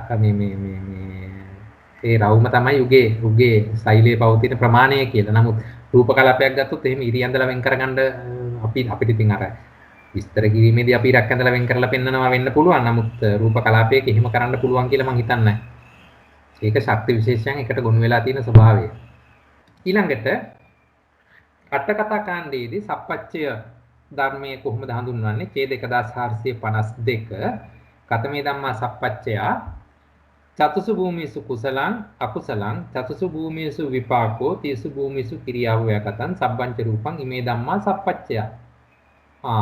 ප්‍රත්‍යේදන හැම ධර්මයේ මරණ. චතුසු භූමිසු කුසලං කුසල් සිත් 21 අරගත්තා. එහෙනම් චෛතසික 38ක් එන්න ඕනේ. අකුසලං අකුසල් සිත් 12 ගත්තා. එහෙනම් චෛතසික 27ක් එන්න ඕනේ. චතුසු භූමිසු විපාකෝ සියලුම විපාක සිත් 36යි. ඒක ටික අරගත්තා. එහෙනම් චෛතසිකත් ගත්තා. තීසු භූමිසු කිරියාවයකතං ක්‍රියාසිත 20මත් අරගත්තා. සියලුම චෛතසික ටිකත් ගත්තා. සබ්බංච රූපං රූප 28මත් අරගත්තා. ඉමේ ධම්මා සප්පච්චය. හරි? එතකොට ඒ තමයි සප්පච්චේ ධර්ම විස්තර වෙච්ච තැන අටකතා කාණ්ඩයේ. එහෙමනම් අපච්චේ ධම්ම බවට පත් උනේ අසංකත ධාතුව පමණයි. ඒක පවතින දෙයක් විද්‍යාමානයි. නමුත් ඒක ප්‍රත්‍යයෙන් හැදෙන්නේ නැහැ. හරි? මොකද ප්‍රත්‍යයෙන් හැදුනා නම් එහෙම ඒකී ප්‍රත්‍ය නැතිවීමෙන් ඒක නැති වෙන්නත් ඕනේ. මොකද ප්‍රත්‍ය කියන ධර්මතාවලට නොකඩවා ස්ථಿತಿ පැවැත්මක් නැති නිසා. ඊට අමතරව එතකොට ඒක කාලයට අනුරූප වෙන්න ඕනේ. ඒ ආදී ප්‍රශ්න ගොඩක් ඇති වෙනවා. නමුත් නිර්වාණය කියන එක ඒ කිසි හේකට අදාළ නැති ප්‍රත්‍ය වලින් යෙදෙන්නේ නැති අපච්චේ ධර්මයක්. ඒ අනුව අභිධර්යාර්ථ සාරාංශගත කළොත් සප්පච්චය ධම්මාවලට එන්නේ සිත් 89යි චෛතසික 52යි රූප 28යි. අපච්චය ධම්මා නිර්වාණය විතරයි. එතකොට සප්පච්චය ධම්මාවල ස්කන්ධ ධාතු ආයතන බෙදලා ගත්තොත් සිත් 89 තියෙනවා රූප 28ම තියෙනවා. එහෙනම් ස්කන්ධ 5යි ආයතන 12යි ධාතු 18යි බය නැතුව තියාගෙන යන්නත් පුළුවන්. සත්‍ය වශයෙන් 3යි. මොකද නිර්වාණය අනිත් පැත්තට ගිය නිසා. එහෙනම් මෙතන ඉතිරි සත්‍ය තුනම සප්පච්චය ධම්මා යටතේ ගුණ වෙනවා. අපච්චය ධර්මා යටතේ නිර්වාණය විතරයි. එහෙනම් සත්‍ය වශයෙන් එකයි. හැබැයි ස්කන්ධ විනිර්මුක්තයි කියන එක මතක තියාගන්න ඕනේ. නිර්වාණය සෑම විටම ස්කන්ධ විනිර්මුක්තයි. ඒ අනුව මේක ආදිලබ්ධ නාම නිප්පදේශ දුකයක්. මොකද සියලුම පරමාර්ථ ධර්මයෝ මේ පද දෙක තුල ගොනු වෙලා තියෙනවා. හරි. ඊළඟට අපි දෙවෙනි දුකේ අරගමු. ඒකට පොදුවේ නම් කරන්නේ සංකත දුකය කියලා. ඒ සංකත දුකයේ පළවෙනි පදය සංකතා ධම්මා, දෙවෙනි පදය අසංකතා ධම්මා. භාවනා පොතේ පිටුව 19 මේක විස්තර වෙන්නේ අවිද්‍යාව තෘෂ්ණා උපාදාන කර්ම චිත්ත ඍතු ආහාර ආදී ප්‍රත්‍යයන් විසින් සකස් කරන ලද්දා වූ ධර්ම හැටියට. ප්‍රත්‍යයන් විසින් සකස් කරන. එතකොට සංකත කියන වචනයේ යෙදුනොත් එතන සකස් කරන කියන අර්ථය තමයි උලුප්පා දක්වන්නේ. හරිද? ඒක තමයි මම අර කලින් එකේදී ඒක වෙනමම පෙන්වුවේ. එතකොට අසංකතා ධම්මා කියන්නේ ප්‍රත්‍යයන් විසින් සකස් නොකරන ලද්දා වූ ධර්ම. නිස්සත නිජීව පරමාර්ථ ස්වභාව ධර්ම. හරි? එහෙමනම් ඒකෙදිත් මෙතන සකස් කිරීමට හේතු වෙච්ච ධර්ම ටික හැටියට පෙන්නලා තියෙන්නේ කලින් එක වගේමයි අවිද්‍යාව තෘෂ්ණා උපාදාන කර්ම චිත්ත ඍතු ආහාර කියන ප්‍රත්‍යයන් විසින්. එහෙමනම් අභිදේයාර්ථයෝ පෙර වගේමයි විස්තර වෙන්න ඕනේ. ඒක අත්සාලිනී ධම්මසංගණී අටුවාවේ විස්තර වෙන්නේ ප්‍රත්‍යයන් සමග එක්ව අවුත් කරන ලද්දේනුයි සංකතයි සංකත නොවූ අසංකතයි කියලා. ප්‍රත්‍යයන් සමග එක්ව අවුත් කරන කියන එක තව චුට්ටක් විස්තර වෙනවා. යම් ධර්ම කෙනෙක් තුමු තමා සිද්ධ කරන්නා වූ ප්‍රත්‍ය ධර්මයන් විසින් මොනවට පැමිණ හෙවත් රැස්ව කරන ලද්දාහු වෙද්ද එසේ හේින් මේ ධර්මයේ තුමු සංකත නම් වෙත්. මේක සන්නයේ 238 පිටුවේ සඳහන් වෙන වගන්තිය. තමා සිද්ධ කරන්නා වූ ප්‍රත්‍ය ධර්ම විසින් මොනවට පැමිණ හෙවත් රැස්ව කරන ලද්දාහු වෙද්ද. ඒ කියන්නේ ප්‍රත්‍ය ධර්මයෝ එකහු වෙලා ඒ අනුව ඒ කවුවීම තුල ඇති වෙච්ච ප්‍රත්‍යෝත්පන්නය. හරි? එහෙමනම් ඒක සංකත ධර්ම කියලා හැඳින්වුවා. එතකොට අසංකත කියන එකට කිව්වා යම් ධර්ම කෙනෙක් තුමු ප්‍රත්‍ය ධර්මයන් විසින් මොනවට සකස් කරන ලද්දාහු නොවේද්ද. එසේ හේින් මේ ධර්ම තුමු අසංකත නම් වෙත් කියලා.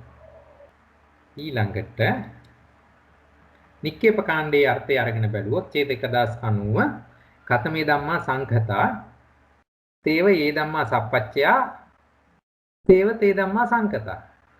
ඒ යම්ම ධර්ම කෙනෙක් සප්‍රත්‍යයෝද එම ධර්මයෝ සංකතයෝය.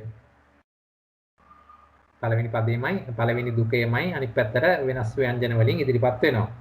අසංකතා ධම්මා සෝ ඒව සෝ ධම්මා අපච්චයෝ සෝ ඒව සෝ ධම්මා අසංකතෝ. යම්ම ඒ ධර්ම කෙනෙක් අප්‍රත්‍ය වේද එම ධර්මය අසංකතයි. ඒ නික්කේප කාණ්ඩය. අට කතා කාණ්ඩයට ගියාම නැවතත් අර වගේමයි සංකතා ධම්මා කියන එක චේත 1454 චතුසු භූමිසු කුසලං අකුසලං චතුසු භූමිසු විපාකෝ තීසු භූමිසු කිරියාව්‍යකතං සබ්බංච රූපං ඉමේ ධම්මා සංකතා. එහෙමනම් චතුසු භූමිසු කුසලං අකුසලං චතුසු භූමිසු විපාකෝ තීසු භූමිසු කිරියාව්‍යකතං සිත 89 මරන් තියෙනවා. චෛතසික 52ම එතකොට ගන්න වෙනවා. සබ්බංච රූපං සියලුම රූප ටික අරන් තියෙනවා. එතකොට චිත්ත චෛතසික රූප කියන ධර්මතා සියල්ලම සංකත ධර්ම හැටියට ගන්න වෙනවා. අසංකත ධර්ම හැටියට නිබ්බාණං ඉමේ ධම්මා අසංකත. තනි නිර්වාණය අසංකත ධර්මයේ හැටියට වෙන් කරලා පෙන්නනවා අට කතා කාණ්ඩයේ.